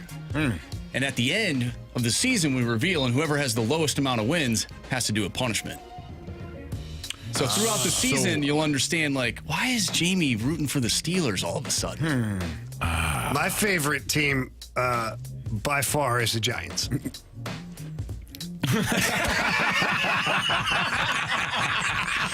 That took all 3 of us a second there. Yeah, no. I won't be picking Have those fun with guys. that one. I love those Titans. You guys know that. I mean, Cam Ward, here we go. Here we go. Ward. Here we go. All right. It's Fastlane on 101 ESPN. That was Super Bowl contender or Smoking Mirrors. No. We don't hate it. We don't hate it, That Marsh. segment was Carey's passionate. Yeah. Just label it that way when you put it in the podcast. All right. How can the Cardinals give themselves an advantage in the short term? We know that long term, there's a lot of work to be done. That's why they've done the drafting. They're trying to do the developing thing. Okay. But in the short term, is there any creativity that Bloom can muster here to give the Cardinals just that short-term punch? That's next on 101 ESPN.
Fastlane on 101 ESPN. We all know that the Cardinals are in a rebuild, and it's going to take a minute here for Bloom to figure some things out. We know that he's in the process of revamping the farm system, but again, it's going to take some time. But do you guys think that there's anything that can be done in the short term? And I'm not really even talking about just this season, but really for next season, that could alter things, at least initially, for the Cardinals. Maybe find out what J.J. Weatherholt is. Do you think there's like a strategy, though, behind it? Like, maybe to your point, it's just bringing up the young guys. I don't know if there's early. a strategy. I think you still have to find out, I think in order to strategize, you have to actually know what you have. And in order to do that, you got to kind of see them. Mm-hmm. And although J.J. Weatherholt, according to John Mozeliak, is a cold day and you-know-where before he sees the lineup this year, hopefully someone overrules him and give him a little taste of the majors. You might find out he's ready to go. You might find holes in his game that now in the offseason he can work on so that come spring training, he's got a better chance of making an impact for your club. Quinn Matthews, watching him pitch the other night in Memphis, and he's got some pretty good swing and miss stuff. Mm-hmm. He's got a slider that comes right in, and he's against the righties too. Why not see how that plays? You're worried about innings right now for Matthew Liberatore, right? Why not piggyback Quinn Matthews with Liberatore or someone else for that matter? Get him 2 or 3 innings. Not so much as a reliever. Maybe you start him. I don't know. But see what you have. So then you can strategize in the offseason of what you need to either go acquire via free agency, if you even do that kind of thing. Yeah. Or if there's a trade for a player that could be a bridge player in the meantime, to where there's a purpose to it. Kind of like Doug Armstrong found a couple of bridge players in the last couple of years. They're no longer with the team. It didn't work out, but it bridged that time frame so that Jimmy Snuggerud is now here. You know what I'm saying? And Brandon Saad was a good little piece, and then he's gone because Zach Bolduc stepped up. That's what the Cardinals have to find out. What is Quinn Matthews? What is J.J. Weatherholt? What are some of these young guys that they just went and got at the deadline? What do you have ultimately? Carey, you looked disgusted a couple of minutes ago. What's on your mind? Well, you're just gonna have to let these guys play. Let them play out the rest of the regular season and see where it ends up. What you get out of them, and hopefully some of the questions that we continue to have are answered at that point. We've talked about runway ad nauseum this year and just giving guys opportunities, and it feels like the only way that guys really get complete opportunities is if other people are injured.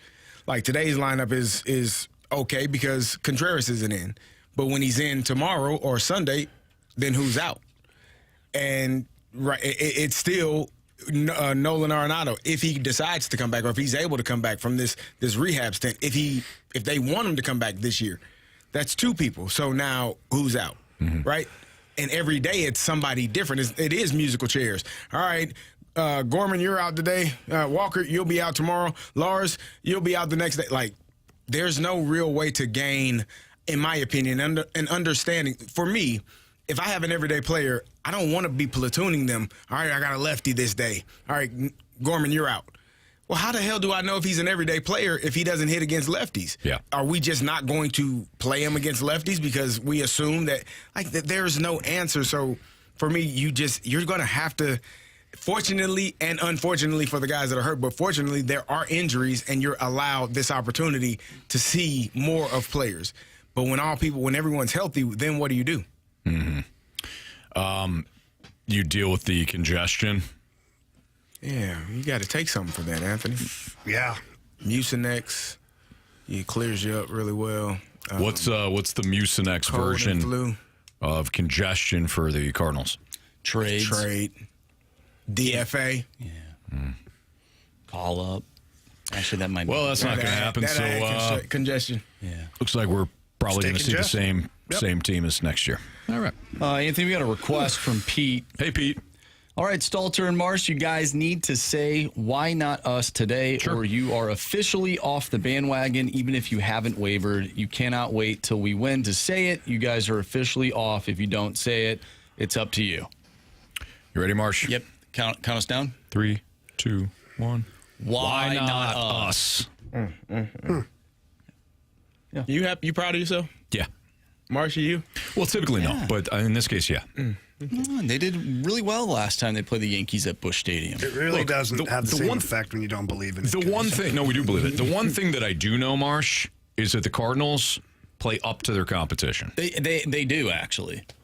Honestly, the reason why they're in the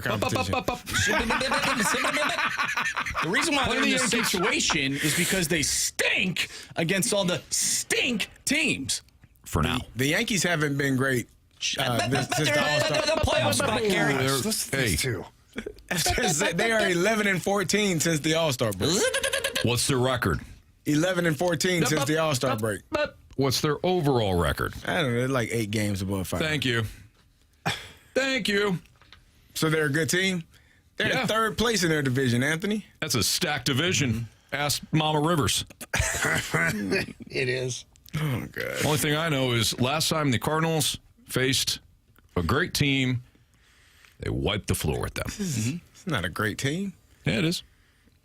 Just because you say it doesn't make it true. They were in the World Series last year, Carey. Last year. Wasn't that long ago. It was less than a year ago. I'm sorry, they still have Aaron Judge. Yeah. He's hurt. But As is Paul you heard our Goldschmidt. guy Dave Sims earlier. Said he could be back Saturday or Sunday. Yeah, you're right. He's right. You're right.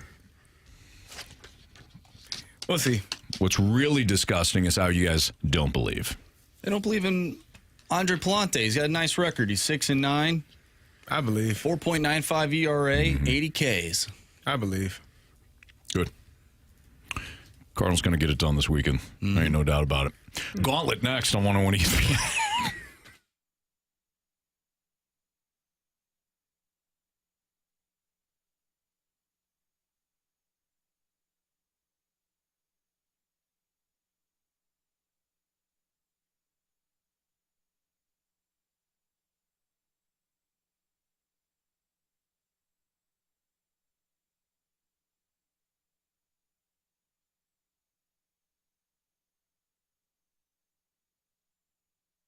Auto Centers Nissan, they have their It's Out of This World and Into Your Driveway event out in Herculaneum, Missouri. The deals are seriously, well, not from this planet.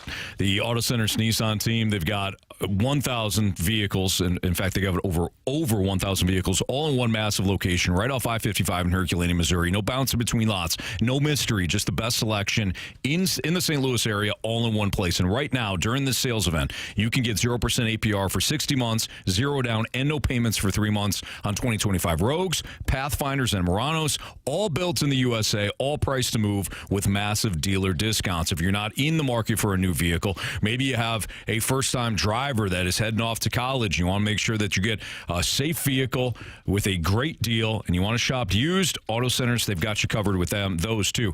0 down and no payments for 3 months on a huge lineup of quality pre-owned vehicles. Plus, every new Nissan comes with their exclusive lifetime warranty and a 30-day return promise only at Auto Centers Nissan. Shop them first online at autocentersnissan.com. When you do head out to Herculaneum this weekend, tell them Stalter sent you. It's Auto Centers Nissan.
categories, one challenger.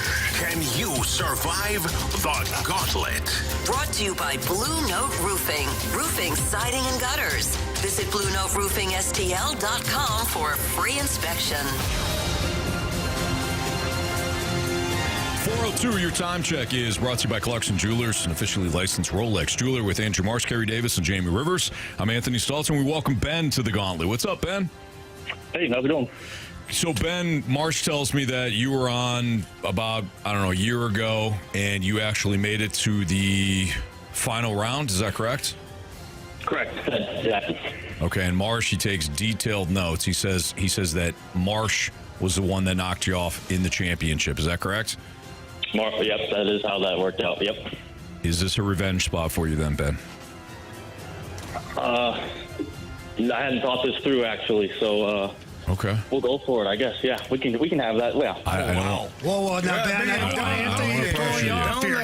don't want to pressure you. This is your decision, Ben. You got the whole group here. Would you like to go with Marsh, or do you want to attack Carey, Jamie, or me? We'll go with Marsh. I like it. All right. Ben's not afraid of anything, boys. Ben probably stares down tornadoes as well. All right, Ben, go ahead and tell Marsh to spin that wheel. Spin the wheel. We'll kick him out. Ben, what category are you hoping for? Since he beat me in baseball, we can do baseball. Okay, all right. You even remember when he beat you.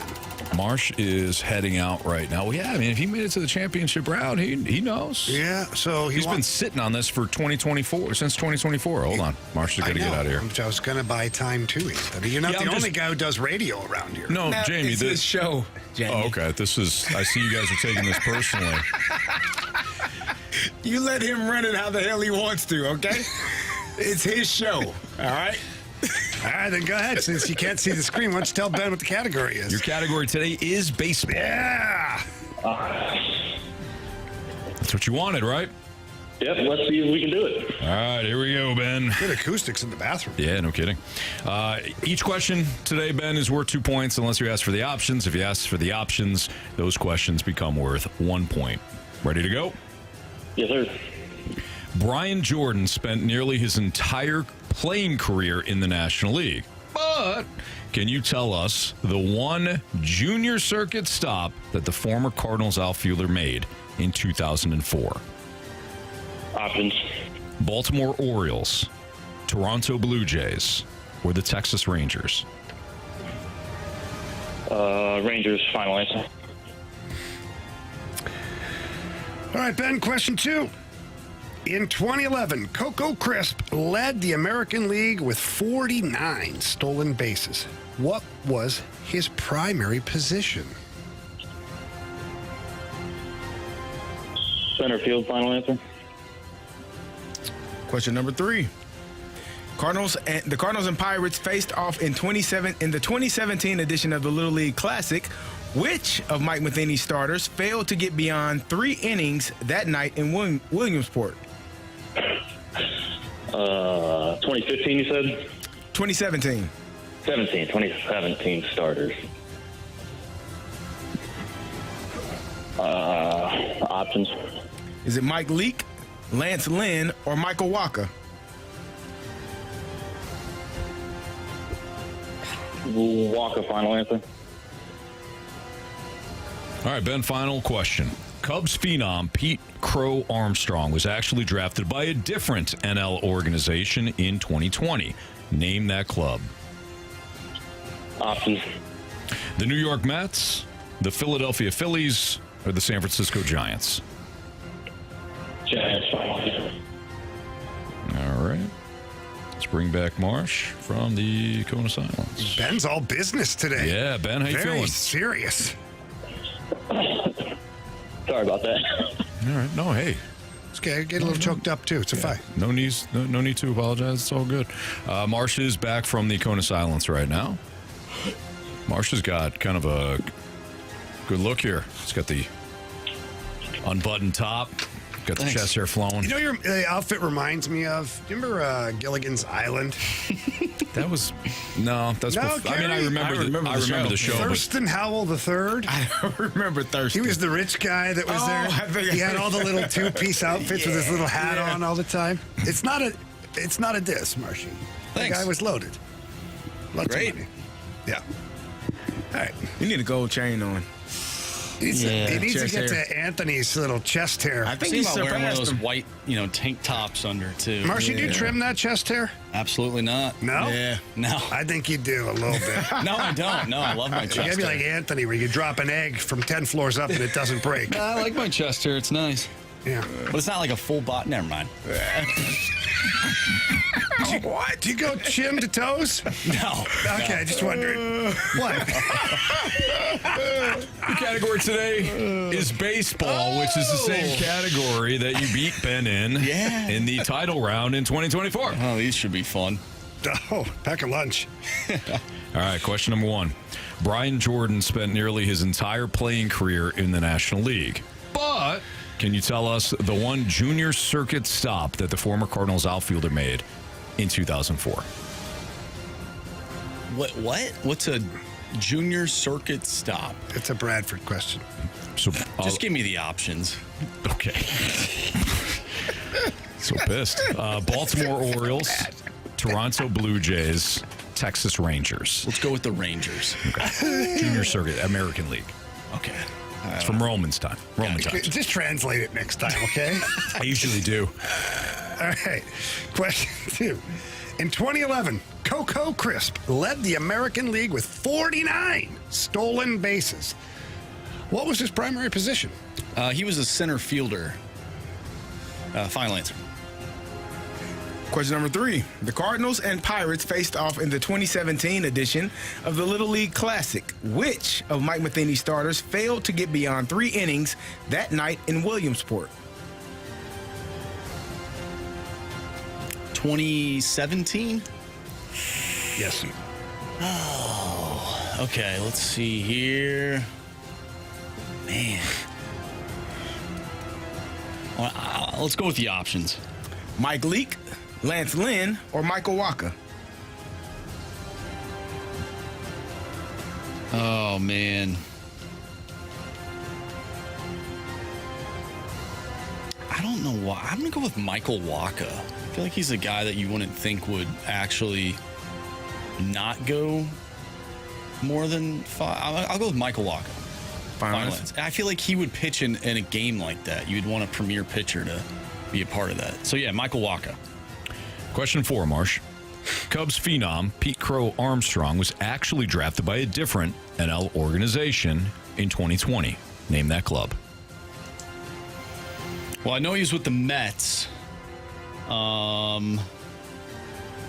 was he traded to the Mets before he went there? Why do I feel like he was? I feel like he was traded to the Mets beforehand, but I'll go with the Mets though, because I couldn't. It's either the Mets or somebody else, and I don't know who that other team would be. So Mets, final answer. I know he was part of the Javi Baez trade. All right, let's go over these. Question number 1. Brian Jordan spent nearly his entire playing career in the National League, but can you tell us the one junior circuit stop that the former Cardinals outfielder made in 2004? You've all said Rangers. Correct answer is... Well, the junior circuit team, Texas Rangers. Both of you needed the options. 1-1 tie. In 2011, Coco Crisp led the American League with 49 stolen bases. What was his primary position? You both said center field. Correct answer is... Center field. It's actually outfield. So you guys both got that wrong. Got that wrong. Center field wasn't an option. Oh. So. We're not giving it to him? No. Okay. Of course, yes. Carey was like, are you serious? Center field's in the outfield. They knew the specific position, too. 3-3 tie between Ben and Marsh. Yes, of course, we're going to give him that. The Cardinals and Pirates faced off in the 2017 edition of the Little League Classic. Which of Mike Matheny's starters failed to get beyond 3 innings that night in Williamsport? Marsh said, probably Michael Walker, pitcher you want to feature in one of those games. Ben also went with Michael Walker. Correct answer is... Mike Leake? Mike Leake, not a pitcher that you want to ever feature. No. So we got a 3-3 tie. Final question. Cubs phenom Pete Crow Armstrong was actually drafted by a different NL organization in 2020. Name that club. Marsh went with the Mets because he believed that Pete Crow Armstrong played for the Mets, and he couldn't think of any other team that he may have played for, so he just said Mets. Ben said the San Francisco Giants. Oh. Who were an option. Who were an option. I think it's them. If it's the San Francisco Giants, like Marsh seems to think here, Ben wins. He gets revenge on Marsh, gets to party all weekend, and then come back on Monday. If it's the New York Mets, Marsh, once again, ends Ben's hopes and dreams right here on 101 ESPN. If it's literally any other team but those two, well, got to walk off. Carey, name the club that Pete Crow Armstrong was selected by in 2020. The New York Mets. Oh, Ben. You have chosen poorly. You lose. Not today. Ben, I'm so sorry, man. He got you again. That was a good one. That was. Good job, Ben. That was a real good one. I'm so sorry, man. I'm sorry these guys peer pressured you into facing off against me again. That's not true. He wouldn't have wanted any other. Ben wouldn't have wanted any other way. But now you're talking for him. I just know Ben. You really shouldn't talk for other people. I know Ben. It's all good. We're all good. I wouldn't be good with him. Good job, Ben. Good job, Ben. All right. Appreciate it, guys. Thanks, Ben. Thank you for listening. Thanks for playing. Good, Ben. Sorry about Anthony. He's got a lot of nerve. I know. It's his show. That's what he wants. I know. That's whatever the hell he wants. Yeah. Thank God, it wasn't the Giants. Nice job. I don't know why. Like you said, Giants. I'm like, it might be actually. No. All right, good. You were actually right about everything. Okay, good. He was traded from the Mets. He was drafted by the Mets. He was traded to the Cubs in exchange for Javi Baez and Trevor Williams. Okay. So you had everything right. Yeah. Good job, Marshy. Well, Wild thing. Trevor Williams. Different Williams. Are you Remember Wild Thing? Wild Thing Vaughn. Yeah, no, the Phillies, Wild Thing Williams. Oh, Mitch Williams. Joe Yeah. Carter took him to Pound Town. Yeah. Wow. Remember that? Yeah, of course I do. I don't think I've ever referred to it as taking the Pound Town, though. I was at a bar called Wet Willie's. In Miami? Yeah. No. No, different in place. Miami. Hometown. Sudbury, Ontario. Almost the same as Miami. Yeah. It's the Miami of the North. They say. I've heard that. Way north. Pound Town is actually Section 305 at the Cleveland Browns football stadium. Yes, it is. Yes. Yeah. Great point, Marsh. Pounding much for a few years. Whoa. Pounding probably beers. Yeah. Watching their team probably. play. They call themselves the Dog Pound. Dog Pound. Yeah. Pound Town. Pound Town is. There was little dog faces. Yeah. You've seen it, Carey. Yeah. They have conventions for those. It's different. Oh, is it? Yeah, Okay. it's different. I've been to those. It's fine.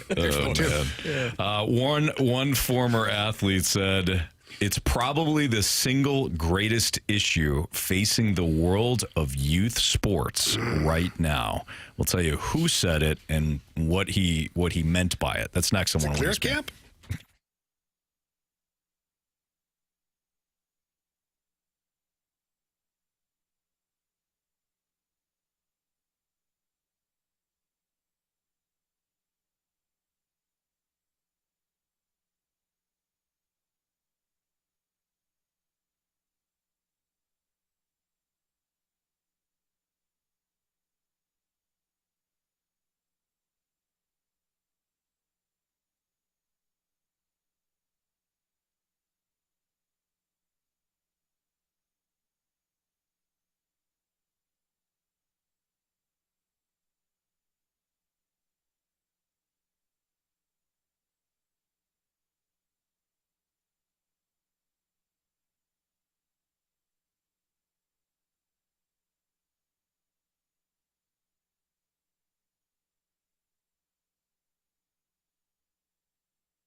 is probably the single greatest issue facing the world of youth sports right now. And no, Jamie, it's not the Clear It Camp.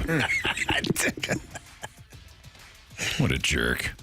No, that was that quote came from Greg Olson in an article at The Athletic. Greg Olson, former Panther and Bear player, played for a long time in the NFL. And now, coaches his kids and actually I think runs at least one business that's kind of centered on like youth sports and things like that. So he was giving an interview to The Athletic and he says, I think kids feel and families feel an extreme amount of pressure that if they don't choose a sport early, it's hard to keep up.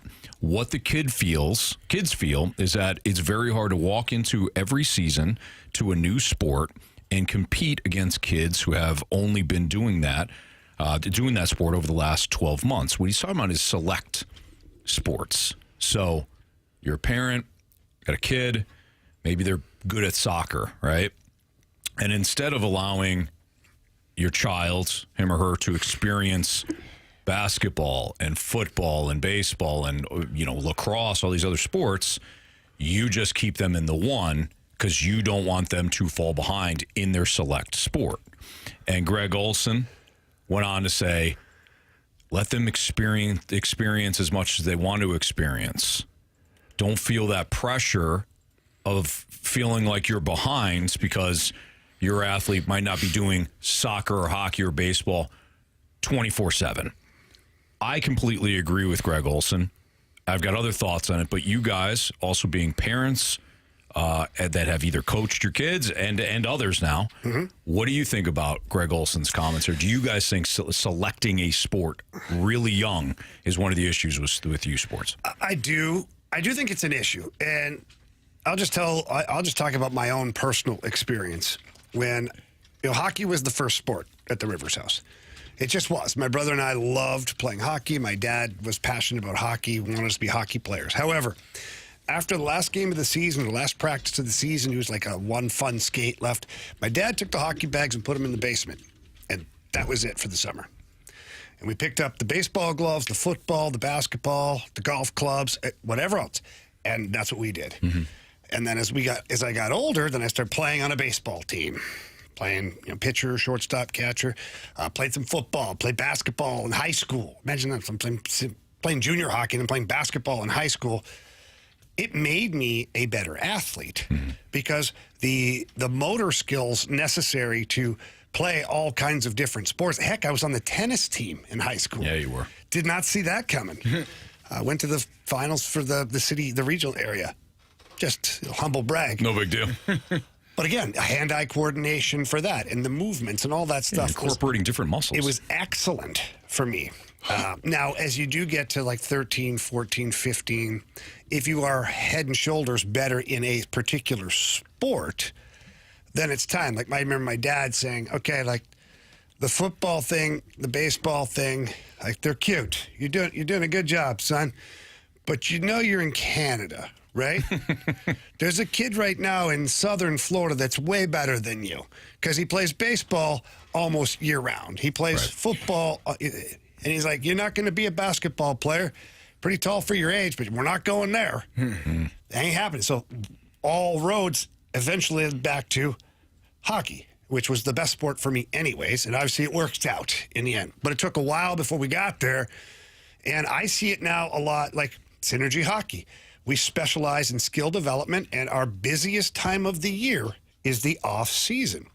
But I always tell parents the same thing. If you're going to a hockey camp for 5 days a week, then give the kid a break after that. Let them go do something else. Send them camping, fishing, do it, whatever it is. Play soccer, play baseball, flag football. And then if you want them to come back again later on in the summertime to get, to kind of dust off whatever, go ahead. And we always have a pre-tryout camp, which is a week before tryouts happen here. They call them evaluations now, but they're tryouts. And we have 2 big camps, and they're full every year because we really go to work that week. We want the kids to be ready. And the kids go and they test out wherever they end up as far as team. But that's kind of where I'm at. Go do other things. It doesn't even have to be another sport. Right. Go do other things. Yeah. But still, if you're going to play hockey, go to synergyhockeyskills.com. You can never start too early, kids. Yeah. I think it Clear is. camping added at some point. Yeah, way down the road. I think it is. Well, the game's evolving. Yeah, it is. It can be detrimental to only focus on one sport. And I think it's more, I think oftentimes it's more the parents than it is the kids. The parents are so hell-bent on, my son is going to make it at this, or you really don't know. And the thing that drives me crazy is with the youth sports, like 8, 9, 10 years old, you're like, my son is he didn't even hit puberty yet. Right, you have no idea. There's a big shakeup coming. You don't know what you have with this child yet. So allowing them to play other sports, work other muscles. When you only work on one sport, you're overtraining the same muscles over and over. You're doing the same movements. When you play other sports, you use different legs. You use different muscle parts. You use different body parts. You use different movements, which allows you, as Jamie said, to become more well-rounded. I was trying to find it in my phone. I remember a few years back, Ohio State, like I think it was 70 or 80% of the kids that they recruited were two-sport athletes. So not focusing solely on, because if you can dunk a basketball and you're 6'4", 300 pounds, you probably can move your feet well enough to block a defensive lineman. Sure. Like if you are athletic and can do multiple things, that lets me know that the thing that I'm trying to get you to do, it's probably going to be easier to train you and teach you up in that regard. So, playing multiple sports and doing other things other than just that one thing is definitely beneficial, in my opinion, to the kid. I mean, that's kind of how I was when I was a kid, and I almost kind of do the same thing now when I play men's league hockey. I've had buddies ask me, hey, do you want to play like during the summer? I'm like, no, man. Like, it's not hockey season. Mm-hmm. I'll play in the fall and winter time because my brain has been programmed so much to do other things during the summer and not focus on hockey. And I'm not even a kid anymore. I'm an adult, but that's just how it was. Yeah. So now I take that time off during the summer so I can go do other things like play golf or whatever I want to do and not spend my time on whatever days we're playing hockey. Sure. It's just how I've been my whole life. And I'll take this one step further, is kids who love a particular sport, maybe more than others, whatever the off season is for that sport, they're going to go outside and play that sport anyway. Because I remember my dad putting the hockey gear away. My brother would be out. We would be out in the driveway playing hockey, shooting pucks, stick handling. It was not required. Right. It was elective. Like we chose to do it. Yeah. And so kids who are, fancying a particular sport over another are still going to go have fun tinkering around. And that's the best time. I learned more about how to improve my skills when nobody was watching. Yeah. Because you're not embarrassed. There's no stress. You try certain things. You're trying tricks with the puck. You're trying to do this. And all of a sudden you figure it out. And now you add it to your arsenal. Yeah. But that's because I was out there just playing around, having a good time. So kids will migrate to something that they love anyways and kind of work on it. You don't need to be like, go down, you got to put the time in. We're going to this camp, this shooting guy, this skating person, this running coach, this relax, man. Right.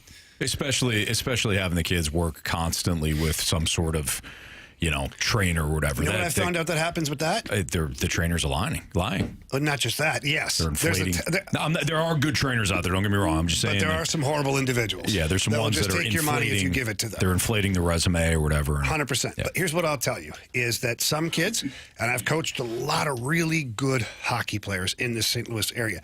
I've coached some kids that are better hockey players than what have made it out of St. Louis, but they got burnt out. Yeah. They started to hate the game of hockey. They weren't able to do social things, the homecoming dance, the end of the year, the this, the that, and they missed out. I missed out on all that stuff, but I was okay with it because my end goal, I was always focused on the end goal, and not everybody is. But in order to keep these kids interested, you can't just, wear them out. Right. Let them be hungry to go to practice and do things rather than forcing them to go. Absolutely. Yeah. There's, I know of a dad right now, a great dad. His kid is obsessed with baseball. That's all he wants to do. And the dad's like, hey, all right, great. I'm going to fuel that, but I'm not going to overstep. If he's leading me, you want to play catch? Absolutely. And Carey, going back to your point about the parents, I don't even criticize them because you wind up feeling like, me as a parent, somebody that's young, I was in youth sports and whatever, but soccer's obviously, as listeners know, soccer's way out of my comfort zone. I don't know about the club leagues and how they work or whatever. And Killian fell in love with soccer last year, and I felt compelled. I've got to get him into the right spot, or whatever. And then finally, you take a step back, and you're like, okay, I'm 87. Plenty of time here. We're good. Let's breathe. But as a parent, of course, you want what's best for your kid. Yep. You don't want them to be left behind and all that, but you really do have to stop and say, okay, what is best for this child? He can't be playing hockey, soccer, football 24/7. But I was watching the Receiver Netflix docuseries, and Amon-Ra St. Brown's dad said, there's no such thing as a lazy kid, only a lazy parent. And as I was sitting there, probably eating like a drumstick, watching it, I'm like, damn, he's right, I'm lazy. Killian, get up. Let's go. Do you think some youth sports have become somewhat of like a money grab? Where all of a sudden there's so much money invested in these teams that then the parent feels like they have to get the most out of their kid. Yeah. So they get the most bang for their buck. I think baseball and soccer's the worst. In my opinion. Okay, yeah. Hockey's pretty expensive. Hockey's pretty bad. Okay, I haven't experienced hockey, but you know what? I do know that Synergy Hockey Skills puts on fantastic. You get value there. I'm not going to lie about that. But the biggest scam for me, never mind youth, like really young, the biggest scam out there right now, and if hockey parents are listening, please go back, listen to this again later on. When you get an email or a letter from a junior hockey club that is inviting your kid to come to their training camp or their summer workouts, and it comes with a price tag, you're being scammed. They don't want your kid. They don't care about your kid. They're spamming every hockey kid in the USA Hockey directory that fits the age bracket, and they're charging $400 or $500. We're gonna have USHL scouts there. We're gonna have college scouts there. They do the same thing in football. And it's like, first of all, if you're good, they'll find you. They'll find you. Dude, great point. I have never seen a Hall of Famer that wasn't scouted. Yes. Like I tell parents that all the time. Like if they're good, I paid $1,000 and went to blah blah blah junior camp, and put me on the radar. No, really? How about just playing hockey? I completely it's the biggest scam. And Carey, you said it happens in football. Yeah, too. they have those camps where it's like the come one, come all camp where they charge you. And I've had kids, Coach, should I do this? No, you shouldn't. Like unless there are camps that they have where it's padded camps and they're on a campus. Lindenwood puts on a great camp at the end of the school year, like in May or June, where there are over 200 colleges and hundreds of football coaches that show up from all levels, whether it's Division I all the way down to FCS and NAIA. Like they show up, and it's like $80, $90. It might have gone up by now. But that's reasonable. Correct. I'm talking about like $700, $1,000. No, when they get to charging that, you should ask questions. Sweet Voice James in the Snake Pit said, oh no, it's the showcase, quote unquote, softball tournaments, and I umpire those things. Some of these college showcase events, entry fees are $1,350. So over $1,300. They make you feel like it is. You need to be there. You got to show up. You need. You're going to be recruited and scouted. And here's the best thing, and I couldn't believe I saw it happen. They send kids home with like a scouting report from our scouting department. I said, oh, that's great. Yeah. I looked at scouting. I go, they weren't watching you play because some of the things I coach you. I've seen you for 3, 4, 5 years now. And the things they're saying that you're good at and not good at, they're wrong. I said, I'm telling you. I said, let's see who else went to this camp. Grab the scouting report. And then I'd show the one player I just talked to. I go, does that look like his same thing? Same friggin' wow. Yeah, I'm like, they just print him out and sign him. Print him out and sign him. Yeah. It's criminal, man. All right. So have fun, but be safe out there. Yeah. It's Fastlane on 101 ESPN. Stop by Dirt Cheap. Always got great deals for your weekend. Take the edge off, especially when little Johnny goes 0 for 4 on the batter's box. He's batting the wrong hand. Switch with it. He's a lefty. Marsh, do you want to do beat the streak and bet the board next? Yeah, we do have a new contestant today. It's been a rough one for the listeners this month and beat the streak. But we will have a new contestant coming up next, Alex. Alex will join us for Beat the Streak, and we'll have Bet the Board here on 101 ESPN.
ESPN Sports Center. I'm Andrew Marsh. It's time for a Sports Center update driven by Johnny Londoff Chevrolet and Johnny Londoff Autoplex. The Cardinals take on the Yankees tonight with Andre Palante on the mound. He'll go up against Luis Gil. First pitch tonight is at 7:15. There perhaps is some lineup changes to the lineup, so we'll get you those when we figure out the new lineup.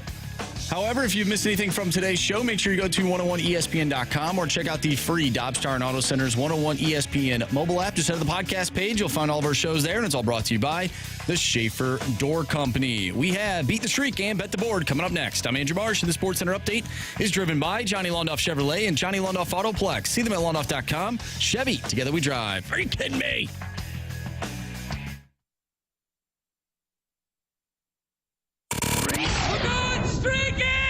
To hit baseballs. All of my successes depend on me. You're ready to hit. The hits just keep on coming. And his first big league hit is a bullet up the middle.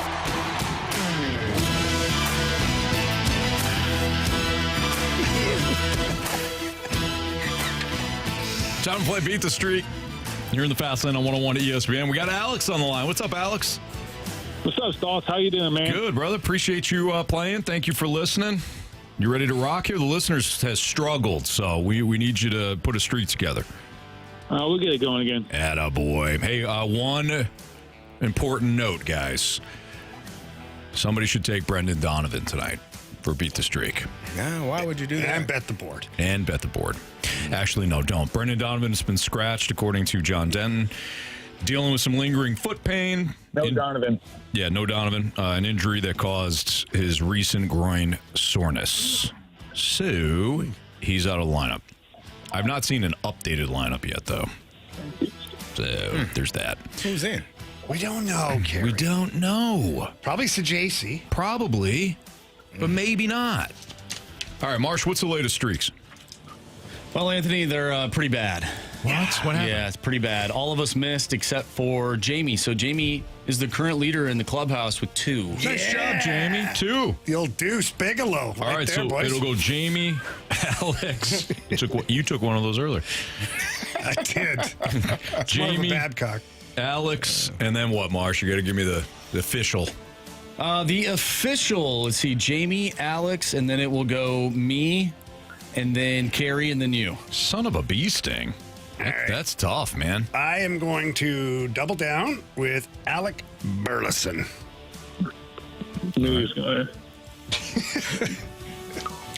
Alex, who would you like? You could go Cardinal or Yankee, but you can't go Burley. Let's go with Mason Wynn. Ooh. Mason Wynn off the board. Marshy. I'm going to take Cody Bellinger tonight. Bellinger. Aaron Judge. Okay. What did he ever do? He's questionable. I'm going to take Jazz Chisholm. Still hit the ball. His base running's a little bit desired. As long as he gets on base with a hit. That's all I care about tonight. All right, so Jamie took Alec Burleson. Alex selected Mason Wynn. Marsh went with Cody Bellinger. Carey went with Aaron Judge. And I took Jazz Chisholm. Alex, have a great weekend. I hope your guy gets a hit tonight. And if Mason Wynn does, we'll have you back on Monday. Thank you, guys. You too. Thank you. All right, that's Alex. Let's beat the streak. Time for Bet the Board.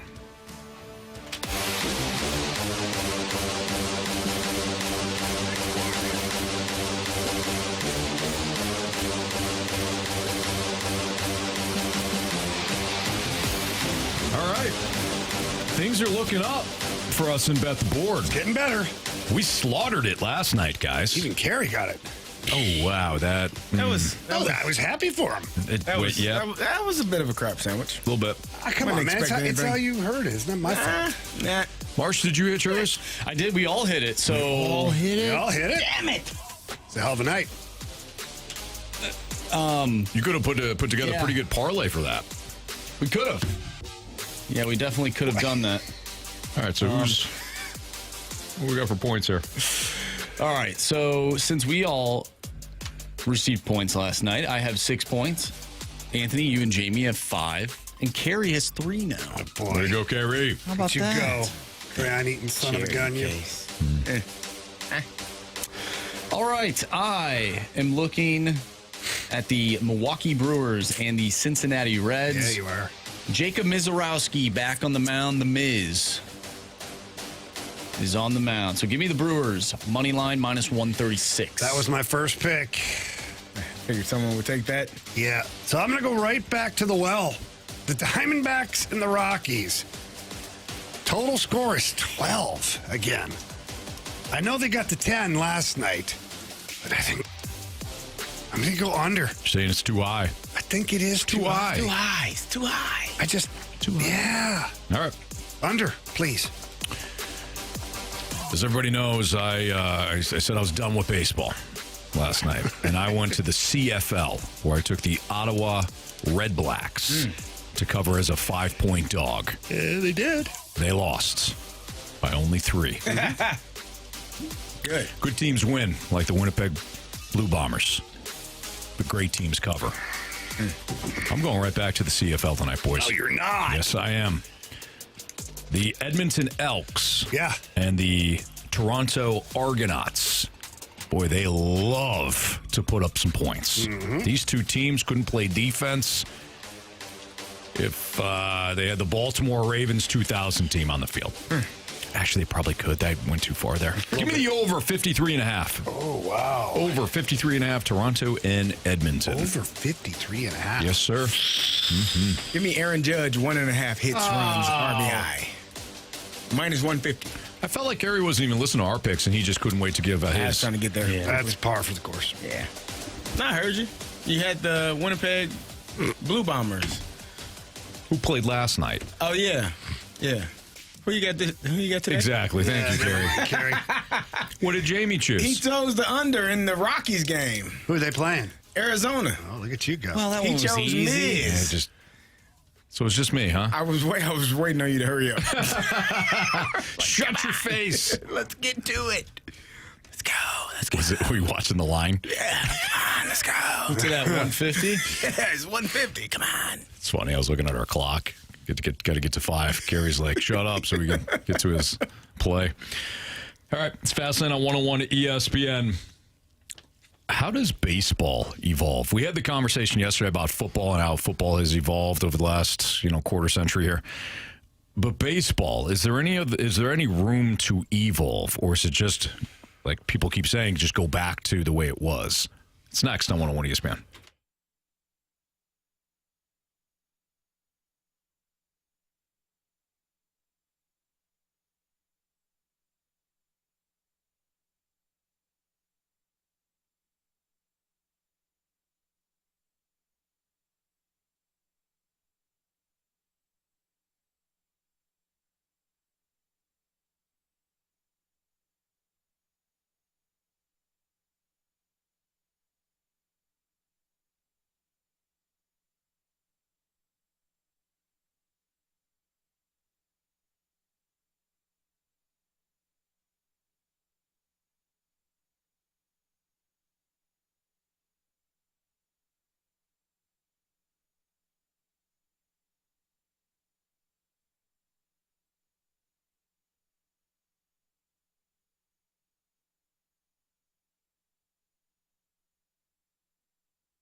Yesterday, we had the conversation about how the NFL has evolved over the years, whether it's the Greatest Show on Turf, and then, of course, the Tampa 2, and eventually the Legion of Boom, and the various offenses and defenses that have pushed the game. I don't know if they pushed the game forward, but at least it pushed the game in a different direction in that era, right? And as I said before, there's really nothing new. It's just people dust off what has already been done, and they put their own spin on it. And then the media kind of gloms onto it and says, hey, this is new, this is innovative. Well, it's only innovative for that time period. But when it comes to baseball, do you guys think there's an evolution to the game or maybe a rediscovery of an approach that worked before? Now, I'm not talking about rule changes. Let's get that out of the way. I'm not talking about bigger bases and pitch clocks. I'm not talking about rules. Yeah. I'm talking about the way the game is played from a stylistic standpoint or a philosophy standpoint. When you say rules, can we bring back steroids or not? No. Okay. Yeah. That actually wasn't a rule, and now it is. Oh. Yeah. Okay. If you don't ask, the answer is always no. So. Yeah, but apparently they have these things called urine tests now, stuff like that. Yeah, I'm talking about you asking. Like, if you don't ask, the answer is always no. So you did a good job of asking. Oh, yeah. Thank you, Carey. Right. Thank you for that. Yeah, so no, you cannot bring those back. They're now sucks. not allowed in baseball. As opposed to, we frown upon it. Like it was in the 90s. And then the 2000s. But then we're going to condemn you for it because, it wasn't a rule that we didn't enforce at all. Right. But Shame now that you. it's out there, you're a bad person. Shame on Baseball was like, hey, keep going. We love this. We'll look the other way. Yep. And then when it started to get to be a problem, it's like, how could you disgrace our game? We're going to put you in front of Congress. You disgust me. Anyways, is there any sort of evolution? For example, one team says to hell with it. Let's go back to Whitey ball. That's what I proposed that yesterday for the Cardinals. You don't have anybody that hits home runs. Just gonna run. Just hit the ball hard on the ground. Yep. Run. So you're just talking baseball strategies. I'm talking about the Legion of Boom. I'm talking about the use of the spread offense in the NFL. Yeah. Is there a way to? I didn't mean to cut you off. Is there a way to do that? That's what I'm asking. That's what I'm asking. What is that? Because I was like, the torpedo bat. That's part of the issue, right? With baseball, because there's nothing you can do. Right. That really became this a thing. It's the damn game. Like it is. It's been this way for how long? But hockey. But the hockey's changed the rules. Hockey changed the hockey. There's different. To open it up. Those are rule changes. Yeah. But there has been. Along with the rule changes have come different strategies, but the rule change happens first. Okay, well, what rules would you change besides bringing steroids back? After I bring back roids, I'm forcing the starting pitcher to pitch 6 innings. Forcing that? Yeah, he's got to pitch 6. You cannot go to your bullpen until the 7th. Terrible topic idea. Sometimes you realize it. Why is that terrible? I think he said his decision to bring this topic up was a terrible terrible idea. I thought I was being innovative. Instead, I've released the Kraken had here. Dave on earlier, and he talked about it's a league-wide problem that the 5 and dive and the blah blah blah blah blah. Greg Maddux wouldn't have been scouted in today's game. Why don't we bring back Greg Maddux? I would love to bring back. You can't just say you got to pitch 6. Why not? You're a damn starter. My arm's hurt. I'm out. We're good. Get on the IL. We'll bring up the next guy. It's not hurting that bad. It'll be ready in 5 days. If your starting pitcher can't go 6 innings, that's what their job has been historically. I agree, but you can't make it a rule. Why not? I don't think it can I'm be telling a rule. you why not. Let's meet in the middle. Don't you turn your back on me. He said to me, he goes, no, yeah, okay, you can bring back, you can change the rules now. Bring back roids and what else? I give him a rule change. Well, you can't change the rules. let's meet in the middle. Maybe I thought we were gonna have a realistic conversation on this. What's your idea? What was yours? I can help both of you. I threw it out. I came up with a topic. I threw it out to you guys. You guys do it. Whatever. Go ahead, Carey. No, Okay, No, go Carey. ahead. No, sorry. Anthony's rude. We had Cut you already. off. Go ahead. Go ahead. Just gonna let you two just No. fight it out. Carey. Meet in the middle. It doesn't have to be a rule. 3 but innings? get it. No, damn it. Let me finish.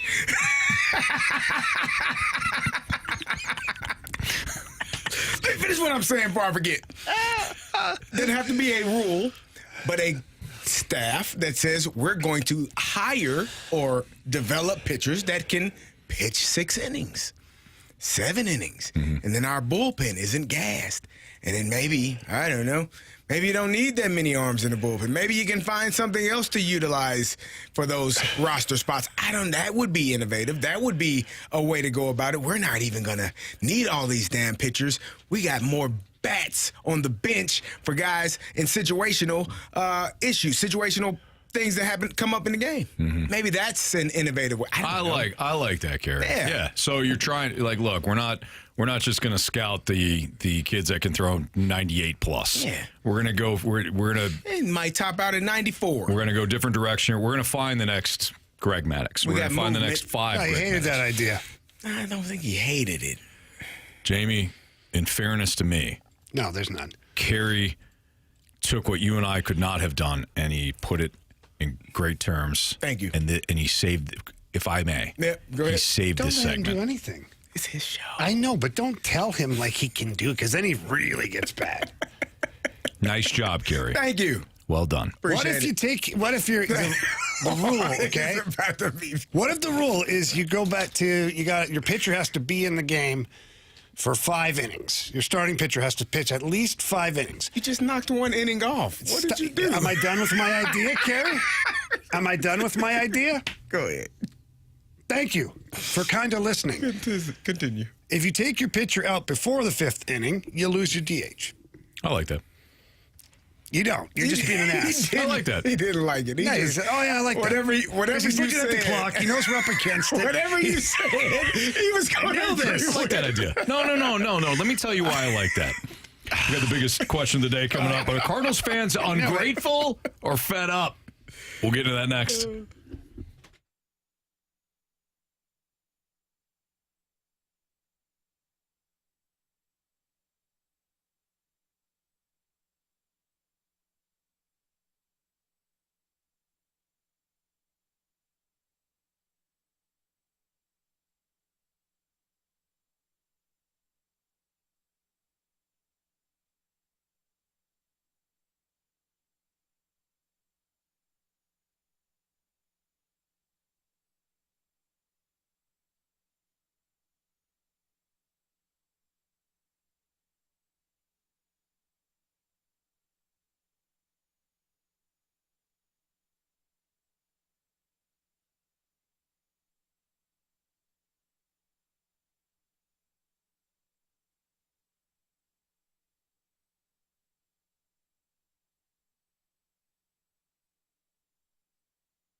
biggest question of the day, brought to you by Mentality. Our patients experience a 30% increase in testosterone levels. Reclaim your health at mentalityhealth.com/radio.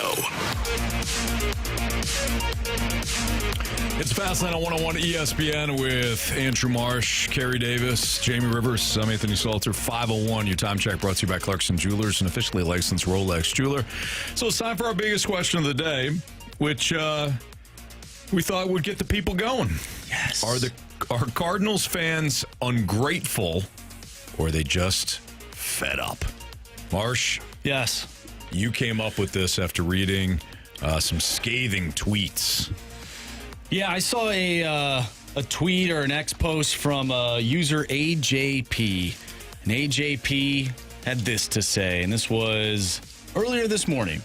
John Mozeliak's record as St. Louis Cardinals GM/Pobo, 1,582 to 1,352. That's a winning record, gentlemen. That is the third best in all of baseball in that stretch since 2007. One World Series champion, 2 NL pennant winners, 6-time division champion, 5 NLCS appearances, 10 postseason appearances. Stop the revisionist history, AJP writes. There are 24, maybe 25 fan bases in all baseball that would kill to have seen this type of run. You guys are ungrateful. Damn.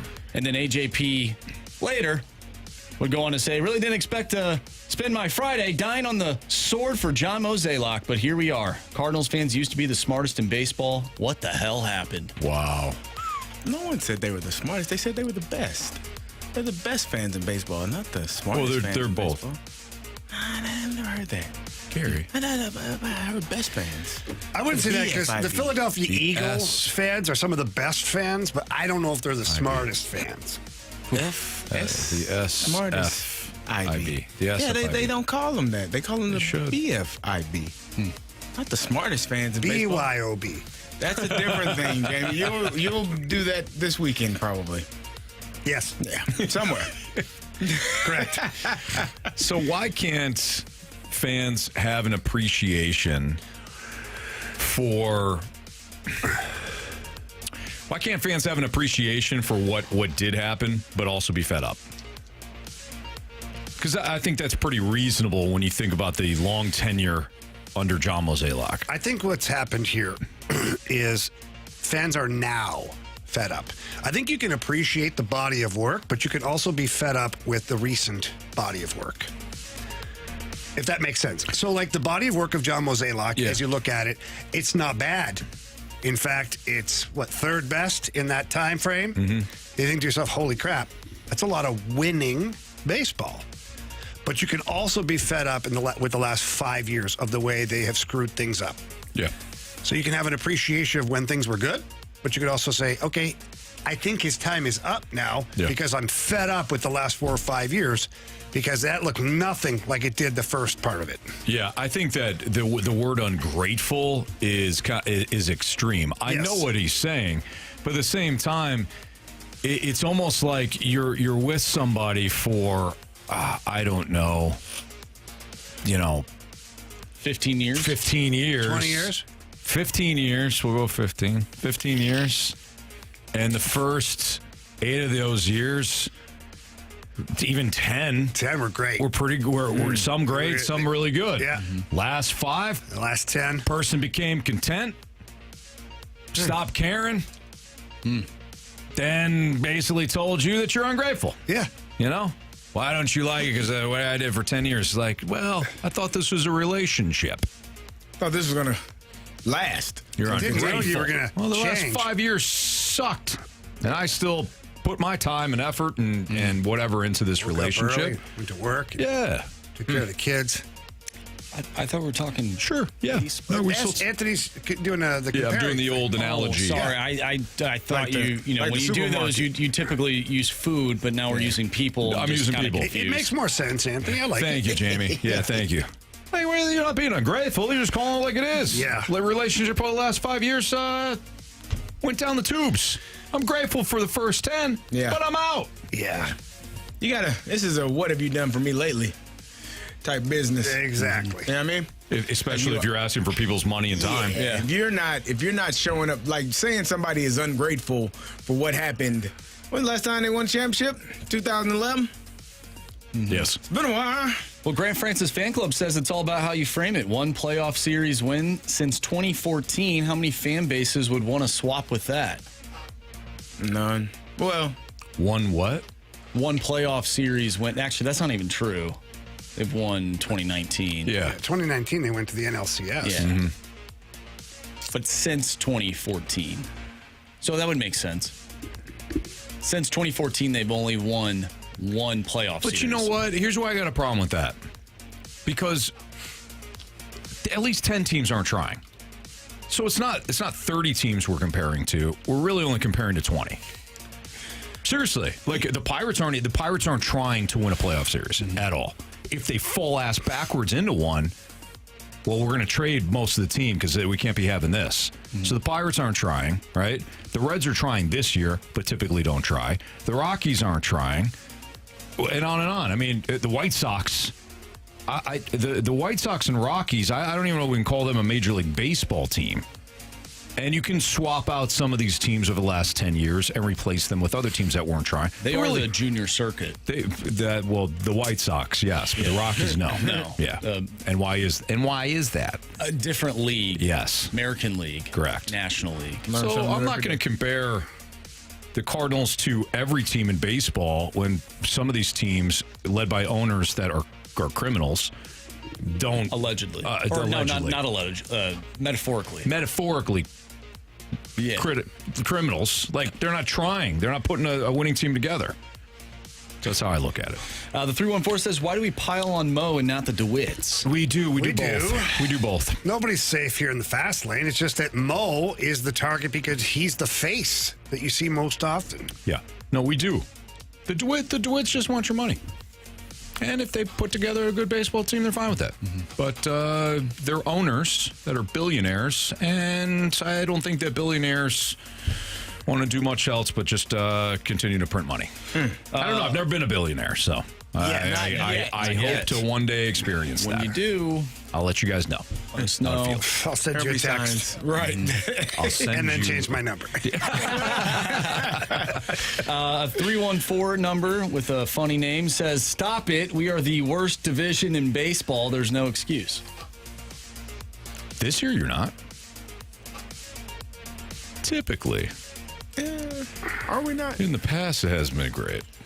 Anthony, you said something that really got my brain going. Oh, boy. You said that 10 teams aren't trying. Mm-hmm. At what point can we throw the Cardinals in that conversation? Are we there yet? I don't think with the payroll that they have, you can call them not trying. I don't think so. Like, not trying is like not trying. Right. Like, the Cardinals tried when they got Goldie. They tried when they got Arenado. It just didn't work. They tried when they signed Sonny Gray. They're trying $87.5 million for it's trying. Is that worse, though, that you are trying and you're still losing to these teams? This is why Mo must go, because the rest of his plan ain't working. Yeah. But that's why that's why I can't say the Cardinals aren't trying. Now, they're not spending money like some of the other teams are, but they're trying. They're just not doing it right. I think we found a new three-letter phrase, Anthony. While there's some of the fan base that says, why not us? They still believe in this Cardinals ball club. There's a other side of the fan base, like Jamie and Carey, that say, Mo must go. Yeah, it's a shame, really. He is, though. He's already leaving. He's talked about it several times. I don't even think he cares. Like, and I think he's ready to be like, I'm good. Yeah. I'm good. Now, Darth 007 in the Snake Pit says, no team is ever great all the time. Detroit Lions have never won a Super Bowl, but they pack their stadium. That's true. That's also only a 16 or 17 game investment, though. Yeah, I understand what you're saying, Darth. I appreciate the perspective of like kind of loyalty and all that. They play in a dome too, so it's not hot and wet outside. Dome's beautiful. It is sometimes hot and wet outside, though, even though they're in the dome. No, but you're not experiencing that. True. Inside the dome. You guys have been to Ford Field? Weather. That is. Yeah. Very nice. It's actually really nice. Yeah, it is. You know, the most important game is played there every single year. And I mean every year. No, it's the MAC championship game. Bingo, MAC championship. Right there at Ford Field. Yeah. Marsh knows. But Marsh knows ball. You guys don't. Thank you, Anthony. Wow. Fire up Chips, coach. He doesn't even care about football. I want that guy gone. Are you guys shocked that Detroit hasn't had a Super Bowl since the Steelers won when they played the Seahawks? Wow. What? Oh, you're talking about, my bad, you're talking about the city hosting. Yeah. I thought you meant like you were digging the Lions. No, the only I'm championship they have is the Steelers winning it. And my bad. That is funny, though. That you brought it up. The only Super Bowl Detroit has seen is the Steelers winning one. Yeah. You say it's a nice field. I'm surprised they haven't hosted more than one Super Bowl. Let me tell you about the work that went in for that. They completely. You saw it. Now, though, I will say this. Now, way better equipped. Yeah. Downtown Detroit has been cleaned up. We've talked about this before. But let me tell you about that year, okay? They were sending buses, like hundreds of buses, and busing homeless people and criminals out of downtown Detroit. Really? And they had airplane hangars that they had cots set up and meals provided to get them off the streets of Detroit. Yeah. In order to make it look better. But that was then. This is now. Detroit's downtown is really, it's nice. They could have one now. Yeah. They did good then, though. They just, you're right, there was a lot of work that went into it. It was like the Truman Show, where everybody's in on it except like the people who come to the Detroit. Like, oh, this Detroit's not bad at all. You know, people are like moving like fake houses back and forth. 10 miles up the road. Don't worry about that. By the way, that Super Bowl, great Super Bowl, one of the worst 2-minute drives, 2-minute drills out of the Seahawks that I've ever seen. If you go back and watch it, it's not good. If you talk about that Super Bowl to Seahawks fans, they will tell you that the NFL rigged it for the bus. Oh, come on. No way. They totally did. That team wasn't good enough. They couldn't even stop a wide receiver from throwing the football. I'm just saying, if you want to trace back to the NFL is rigged and scripted, it's that Super Bowl. Those people are crazy. Carey, your thoughts? You gotta be crazy. You weren't even on that team. I wasn't on that yet. team. No. I got that a year later. Yep. But that's still crazy. It's Fastline on 101 ESPN. We have 2 Sports Six Packs. Part 1 is coming up next, 314-399-9646. If you got a question for us, biggest question of the day is now behind us, but it's time for you to have your questions answered. So we'll get to that next on 101 ESPN.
It's time for the Fast Lane to answer your sports questions. I want to ask you a bunch of questions, and I want to have them answered immediately. Asking me all these weird questions. Answer the question. Answer the question. Answer me! The Sports Six-Pack is now.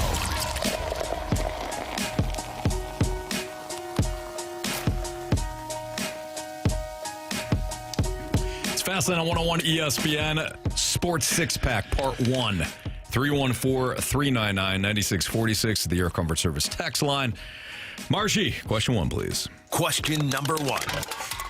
All right, this first one comes from Grant Francis Fan Club. Over a 20-year span, would you rather your favorite team win a title but miss the playoffs by a lot every other year, or make deep playoff runs all 20 years but never win a title?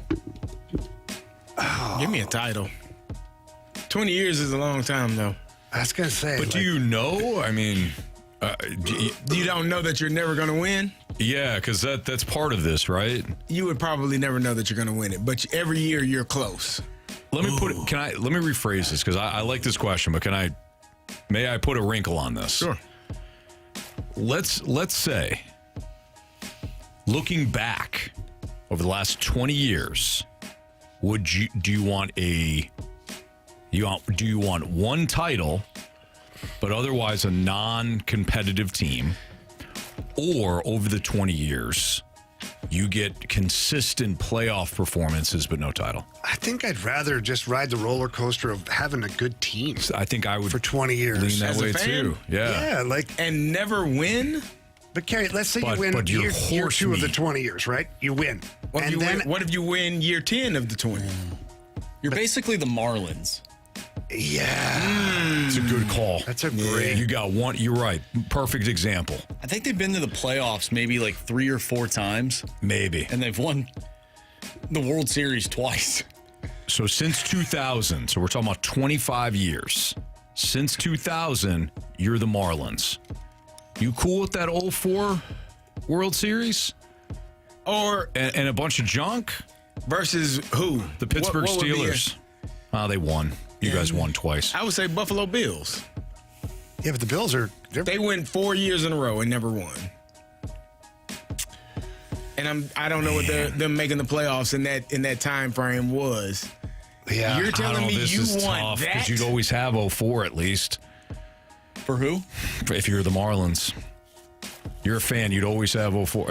Or 03. I think they won in 03. Yeah, but it's at the point now where some fans can't even remember that even happening. They're old. No, the younger ones. They grow up. I grew up in Miami, go to Marlins. They won a title. Oh, they did? Yeah, Google it. I have that with buddies that are Bears fans. Okay, yeah. They're like, I was 3. I don't. 85? Yeah. The Bills went to the playoffs 8 out of 10 years. Dude. 11 years. I'd take that. 9 out of 11 looks like 1, 2. I mean, you got to suffer that heartbreak, but it's every year. How exciting was it to be a Bills fan? 10 out of 12 years they were in the playoffs. 4 Super Bowl losses. You want that?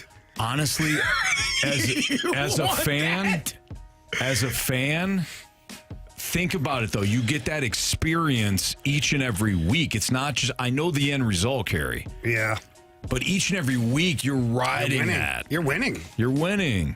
That's a loss. That sounds brutal, That's 4 months of greatness as opposed to 4 months of apathy and one title. That sounds brutal, though. But part of being a fan is 4 not months just is the wonderful. What about the other 8 months? But you don't think it's brutal to show up and your team doesn't have a chance? Doesn't have a chance. What? At least I know. I don't got to watch it. But you're a sports fan. You're a diehard sports fan. Oh, I don't know. Well, I'm watching the team being terrible. I know they're not good. Yeah, okay, but we're watching a team that's winning every week. Yeah. Every year, your heart's broken. You know who's going through this? I'm okay with that. Toronto Maple Leafs fans. They've, maybe not 20 years, but they go every single year to the playoffs. Oh my gosh, this could be the year. They never win. Yeah, but the fans show up every freaking night because they're first place almost every year. And they're jacked out of their minds. That's part of the question, though. Like, happiness. They haven't won. I might be on your side now. I might have come up because I look at the Bills and they went to those 10 years, 10 out of 12 years, and then they went dark. I don't know. 16 years without even making the playoffs. There's some JP Lossmans. You're watching 17 seasons. You're watching JP Lossman. You know what I mean? Yeah. EJ Manuel. Yeah. Ooh, Kyle Orton. Right? Trent Edwards. I don't even know who that is. Who's Trent Edwards? Oh, he was there. Who is he? He's a guy. Atlanta? What school did he go to? Trent Edwards went to... What school did he go to? Trent Edwards. Georgia Southern. Nope. Stanford. He did. That was a great pull. You said, and I just guessed. You went, and I'm like, well, it's not many S schools, right? Kelly Holcomb. Kelly Holcomb. I'm looking at their leading passers during that time. That's a tough list. Yeah. Alex Van Pelt. He's a coach now. Didn't he go to Utah? Sure. Nope, he went to Pitt. Yeah, but he played a game in Utah. Oh, that is bad, man. Ooh. All right, yeah. I'm on the other way. I'm on the other side there. Yeah. I guess I want to win and not win a championship. I mean, at least, it's heartbreak, but you're still winning. And you're like, okay, So the Deuce and the Snake Pit brings up a good point. He goes, I mean, 2 Worlds... just toggled on me. I got it, Anthony. I mean, 2 World Series for the Marlins, but 22 years ago? How can you possibly still be high on winning 22 years ago unless you're the Cardinals marketing trying to make a giveaway day out of it? Well said, Deuce. Well said. Well, speaking of the Cardinals... Question number 2. 239 brings up Colin Cowherd tweeted out today about how bad attendance has gotten at Busch Stadium. I pulled that up. This is what it says. St. Louis is currently 19th in Major League Baseball attendance. There was an argument. It was the most rabid and loyal baseball city in America less than 10 years ago. The 239 goes on to say it's now gotten national attention. Do you think the DeWitts will spend the money needed to bring the fans back or continue to use it as an excuse why they can't spend money? I don't know. I think I hate to answer that way, but I don't know. The smartest thing for the DeWitts is to stay the course with what they're doing right now with their development. Mm-hmm. But it wouldn't suck that a year from now, 2 years from now, they sprinkle in some legit talent on the unrestricted free agent market and kind of pour gas on that team a little bit. I find it very interesting that earlier you said 10 teams aren't trying, and that we have a 19th ranking in attendance. That would mean we're close. My math. But doesn't mean the team's not trying. Do you think the Cardinals are anywhere close to the Pittsburgh Pirates in terms of not trying? They're about 10 wins better. Colorado Rockies. I know they just beat you like a rented mule. I get it. You said I think 10 it's teams. worse, though. I think it's worse that they are trying and they're still in the same conversation as some of these teams. You guys are murdering the context of what I said, though. I think there's nothing left of context. You're bringing it together. It's dead. I think we're bringing it together right here. I said if you look back. 10 teams. Anthony's saying it's this. It's this. He's stabbing the context. Yeah. Yeah. I'm trying to bring the context together. No, context is dead. And I've got multiple bloody gloves and DNA all over a vehicle. I know who did it. Not you. And you're not going to go to jail. Whereabouts is the DNA in the vehicle? All over. Handle, console, steering wheel, floorboards. Gloves, you said? Yep. They don't fit. If you had the glove on, you probably shouldn't have DNA everywhere. Right? 100%. Somebody planted it. Must have planted it. Yep. Yeah. Maybe the glove fell off. Maybe it ripped. Yeah. Can you answer this? Are you happy this is getting national attention? Sure. Yes. He looked at the clock again. He did. He totally freaking did. If you ever want Anthony to just agree with you, ask him a question at 27. 27, truth to that. 43, 58, yeah, 12, 13. I know what my strategy is now. Every time I want to win an argument, At 5:28. It's not true. Marsh, let me dive into that, okay? I do. Part 2 of the Sports Six Pack. That's the 101 ESPN.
ESPN Sports Center. I'm Andrew Marsh. It's time for a SportsCenter update brought to you by Saliga Heating and Cooling. The Cardinals take on the New York Yankees tonight. First pitch tonight is at 7:15. Andre Palante on the mound going up against Luis Gil. There was a lineup change. Brendan Donovan is now out of the game. Lars Nootbaar will be leading off for the Cardinals in left field. Mason Wynn batting second, playing short. Alec Burleson, your first baseman. He's batting third. Cleanup hitter and DH, Ivan Herrera. Batting fifth, third baseman Nolan Gorman. Batting sixth in right field is Jordan Walker. Batting seventh, inserted into the lineup, playing second base is Thomas Sajaci. Pedro Pajes batting eighth and catching, and Victor Scott II is your center fielder batting ninth. If you have missed anything from today's show, make sure you go to 101ESPN.com or check out the free Dobbs Tire and Auto Center's 101 ESPN mobile app. Just head to the podcast page. You'll find all of our shows there, including our interview as well with Dave Sims. He is the Yankees radio play-by-play man, so make sure you check that one out. Also, the podcast is all brought to you by the Schaefer Door Company. We have part 2 of a six-pack coming up next. Get your questions into the Air Comfort Service text line, 314-399-9646. Part 2 is next. I'm Andrew Marsh, and this SportsCenter update is brought to you by Saliga Heating and Cooling, a Daikin heating and air conditioning dealer.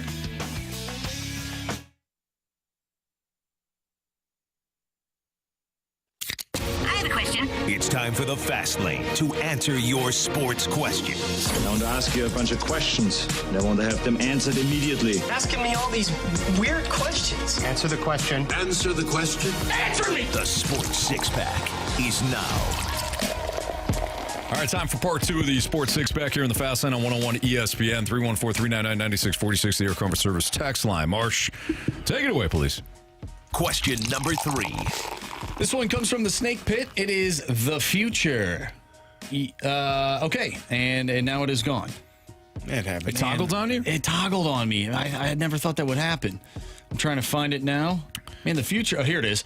Carey and Jamie, what motivation drives you two pros to the gym in retirement, and how does the intensity of your routines, how are they different now from then? Oh, God.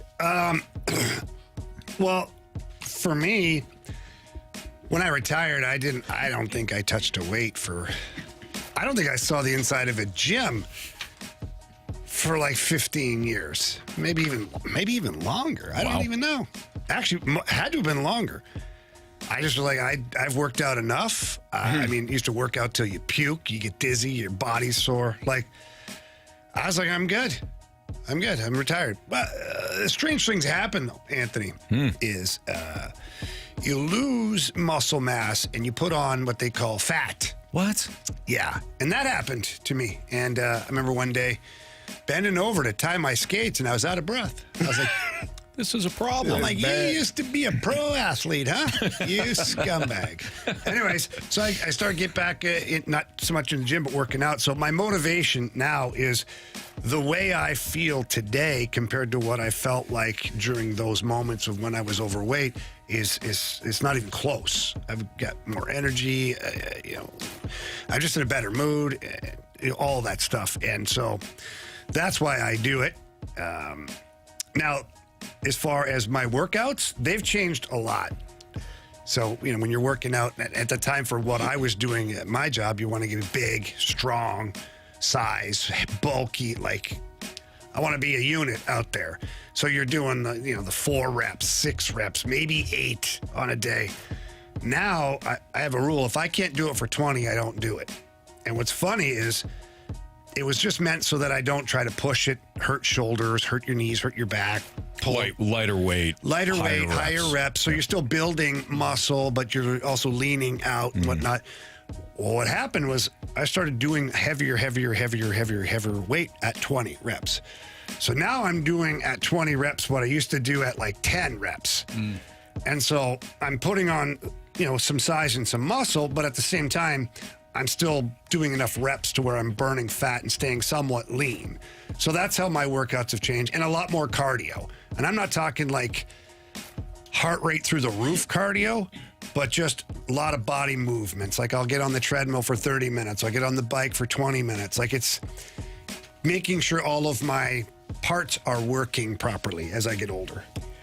For me, I work out so that I can look good in a Speedo. That's my only motivation. Oh, you took my line. Yeah. Yeah. It's really not a Speedo. But I used to put the Speedo on even then. Yeah. I just want to look good, with less on. That's what I'm doing. So I'm trying to lose weight. I'm like 250 right now. And I played at 230. I would like to get down to 230. I do the cardio. I just walk. I don't run anymore. Well, I don't run either. No, I walk on an incline. Do a brisk walk. Yeah, I walk on an incline, 15, 2.5 or 3. And for 30 minutes, it burns. It gets the sweat out of you. But I have started lifting more. Like, I'm back up. Like, I've gotten my bench back up to where, like, I'll do 4 sets. Try to do 4 sets of 10, 4 sets of 12, but my last set is like 315 and it's like 6. But I do push-ups and I've been back at it. So good. I'm trying to get back up to, where I was. I don't know if I'll get there, but there's no point. Like, you don't need to. I don't need to. You don't have the stress of having to do it. There's no pressure to do it. Wanting to do it is different than having to do it. I want to feel strong and big strong guy. Lean out, big strong guy. Yeah. If I can lean out a little bit more, I got to see what the rules are if I have to wear a shirt. But I might not have a shirt on you know what? We had a guy in here without a shirt on. It's fine. No, he's not here anymore, but it's fine.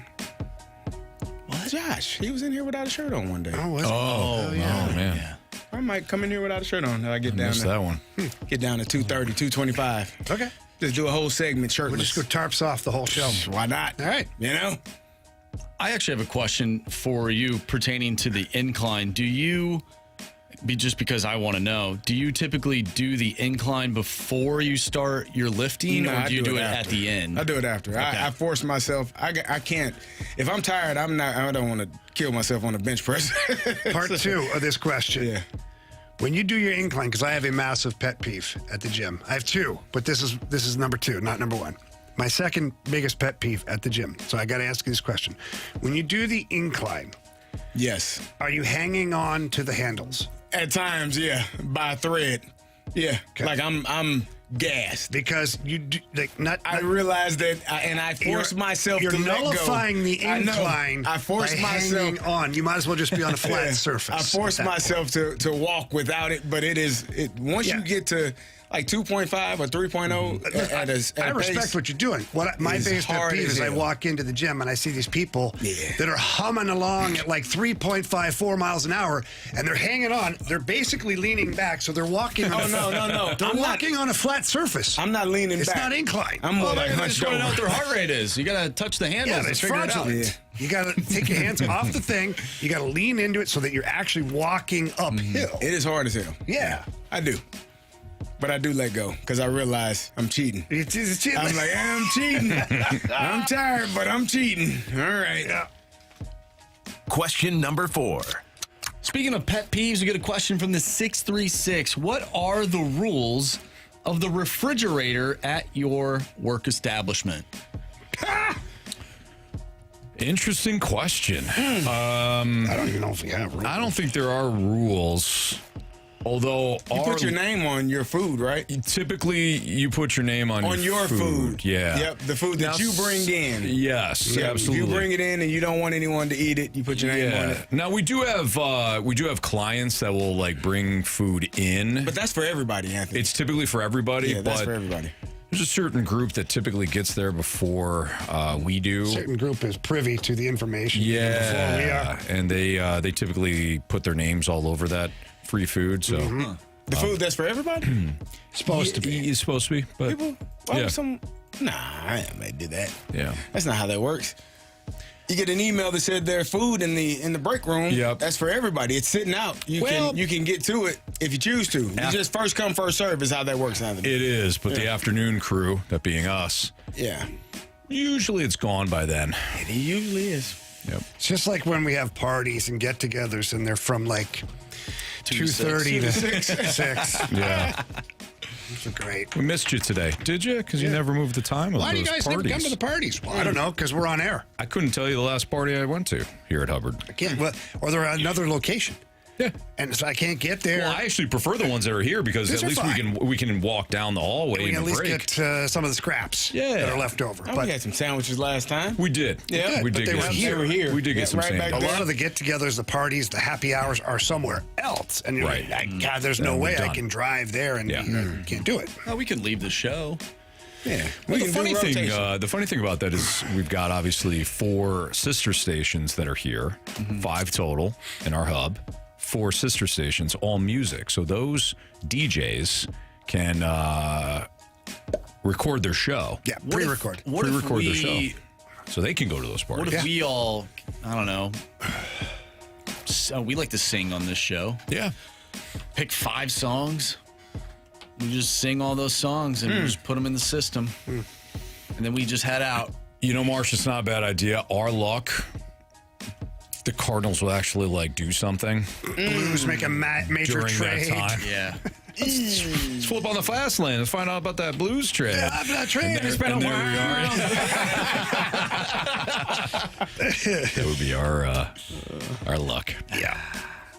Question number 5. Interesting question here from the 636. What do you guys think about batting Nolan Gorman in the leadoff spot like the Phillies did with Kyle Schwarber? Sure. I don't. We're up against the Yeah, clock. I don't think about it. Why not? Sure. Let's do it. If he turns into Kyle Schwarber, guys, I'm all for it. Is that all it takes? Yep. Batting leadoff?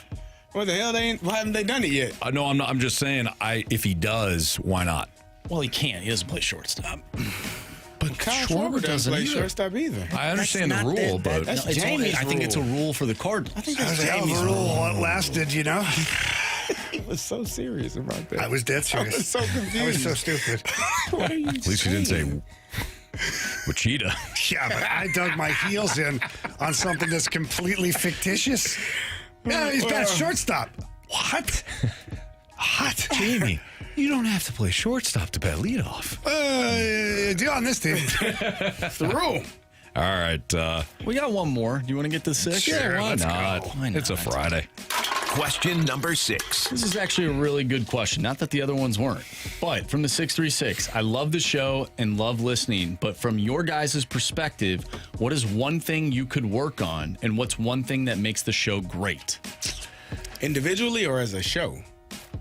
I think individually. So what was the second part? Basically, okay, so one we thing do we well. could work on and Yeah. one thing that makes the show great. So I'll start. I'll go in reverse here. I think one thing that makes this show great, and there's several things, but one thing in particular that makes this show great is one, we actually like being around each other. No, we do. Yeah. And so the banter, the laughing, we have a great time doing radio. And I think that's the one great thing about this show is we can talk about a multitude of different things that are not even sports, but we're having a good time. And I always believe that if you have people that are having a good time and they're talking about interesting things, no matter what they are, you tend to listen with a smile on your face, that you're having a good time as well. So I think that that's one thing, just one of the things. As far as improving stuff, for me, there's lots.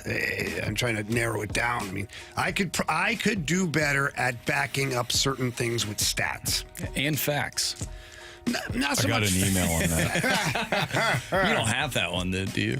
Yeah. But for me, it would be. I'll read it to you later. It's not that I don't do show prep. I do, but sometimes I actually have something that pops in my head mid-segment, and I'm not as good as Anthony or Carey or BK at finding those stats on the fly. Not as good at that. I could improve in that for sure. I think what makes the show good is us being impromptu. We talk obviously about what we're going to talk about, the segments, but we don't, well, I'm going to say this, and then when I say this, you say that. Like, when Jamie starts going and I start going and, we kind of veer off the course, Anthony's looking at us like, are we going to get back on? Maybe we will. Maybe we won't. Maybe we won't. Maybe we'll take the whole segment and turn it into something completely different than what it started at. Started as. So I think that makes the show great. In terms of what we could do better, or what I could do better, listening. I don't listen all the time. I love y'all, but I don't damn listen. I tuned it out. Like, there are times where I'm like, all right. Said what I had to say. You can actually kind of see it sometimes. Yeah. And at times I've thought about going, I mean, what do you think, Carey? Yeah, you do that. You do that, I'll be like, oh, well, yeah. Hey, I agree with you. I don't know what you said, but yeah, what he said. Yeah. I agree with both of you guys. I think that when it comes to us being organic and getting off the rails, like sometimes it gets off the rails and we're like, probably went too far there. But most of the times, the fact that we can organically spin topics into, there are times we start off with the Cardinals, go to the Blues, and then finish talking about dinosaurs for 5 minutes. And it winds up being funny. Or documentaries, I'm going to say. And Jamie's right. I think the only way you can do that organically is when you enjoy being around the people that you're working with. And we all know about each other's lives. You all ask about, we got the group text going constantly. You guys are asking me about my kids. I'll ask about your kids or, your significant others. So that genuine, love for each other is there. So you guys, those two things are great. I'll add it from a listener standpoint. Gator said it best the other day. He says, I feel like I know you guys. Mm-hmm. I feel like I'm walking into a bar and I can sit down and I'm having a conversation about sports and life or whatever with you guys. That is what we strive to do on the show. And no criticism to any other show, not even to the shows here on 101, because I think the other guys do a good job of that too. But I tend to think that this show, above all the shows I've ever worked on, tend to do that the most, include the listeners. I think topic development's always kind of the challenge every day. Mm-hmm. Taking a topic that we've discussed over and over again and either saying, hey, look, this is a hot topic. We need to do it again. Find a different angle for it. Or we need to refresh in this and, or move on. Yeah. Kill the damn thing, find something else. But topic development, when you have 16 segments a day, even with the benchmarks, that is always the challenge. I think it's probably always the challenge. Mm-hmm. If we're still doing this 5 years from now, it'll probably be the challenge too. Marsh? You're part of this damn show.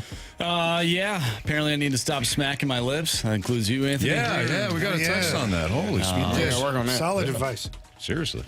Take something out. Oh yeah. There was a two-parter there. There was. I could do a better job at keeping us on clock because we're super off clock right now. All right. Well, Marsh. Well, just ask Anthony a question. Yeah, go ahead. Anthony, can I borrow $5? We got what we learned. How you mean better? What we learned, 3 stars of the day. Of course, Jamie. Next on 101 ESPN.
Football is back, and Underdog is the best place to select entries and win money all season long. Right here in the state of Missouri, you could play here in our state. I love Underdog, especially during football season. And playing Underdog, it's easy. Just choose whether or not your favorite players will go higher or lower on their stats. They got all the stats. It's not just touchdowns. It's not just receiving or rushing yards or passing yards. They've got interceptions. They've got certain mile markers and points when it comes to the quarters even. So first quarter plays you can make. So get your entries right.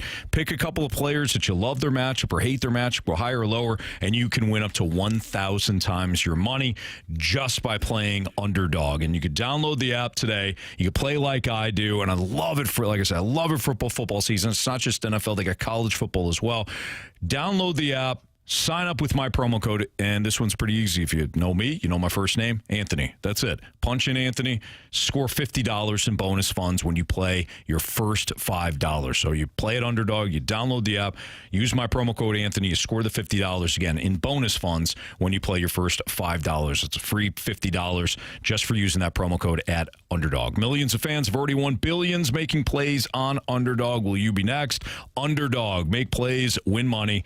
Must be 18 or older and present Missouri. Terms apply. See assets.underdogfantasy.com/web/play and get terms _DFS_.html for details. Concerned with your play, call 1-800-GAMBLER or visit www.ncpgambling.org.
If you miss anything from today's show, you can always download the podcast available at 101ESPN.com or on the 101 ESPN Dobbs Tire and Auto Center's mobile app. All the podcast, of course, brought to you by Schaefer Door Company. Marsh has got to get to our 3 stars of the day right now. Real quick, though, Splashback Deuce says, the end of the fast lane on Friday is like following Forrest Gump through the desert, and he just stops running. Now what are we supposed to do? Well done, Splash. Very good. Well done. All right, Marshy. It's time for the Fast Lane's 3 stars of the day. Presented by Circus Sports Illinois. Sports betting the way it should be. Real quick, 3rd star goes out to ice cream. 2nd star of the day goes out to being passionate. Yeah. And the 1st star of the day goes out to going on 2. Oh, Carey. Oh, scheisse. Oh, dang, that's a deep cut from today's show. Wow. I can't believe he brought that up. That's terrible. Anyways, have a great weekend, everybody. For Andrew Marsh, for Carey Davis, for Jamie Rivers, I'm Anthony Stalter. See you.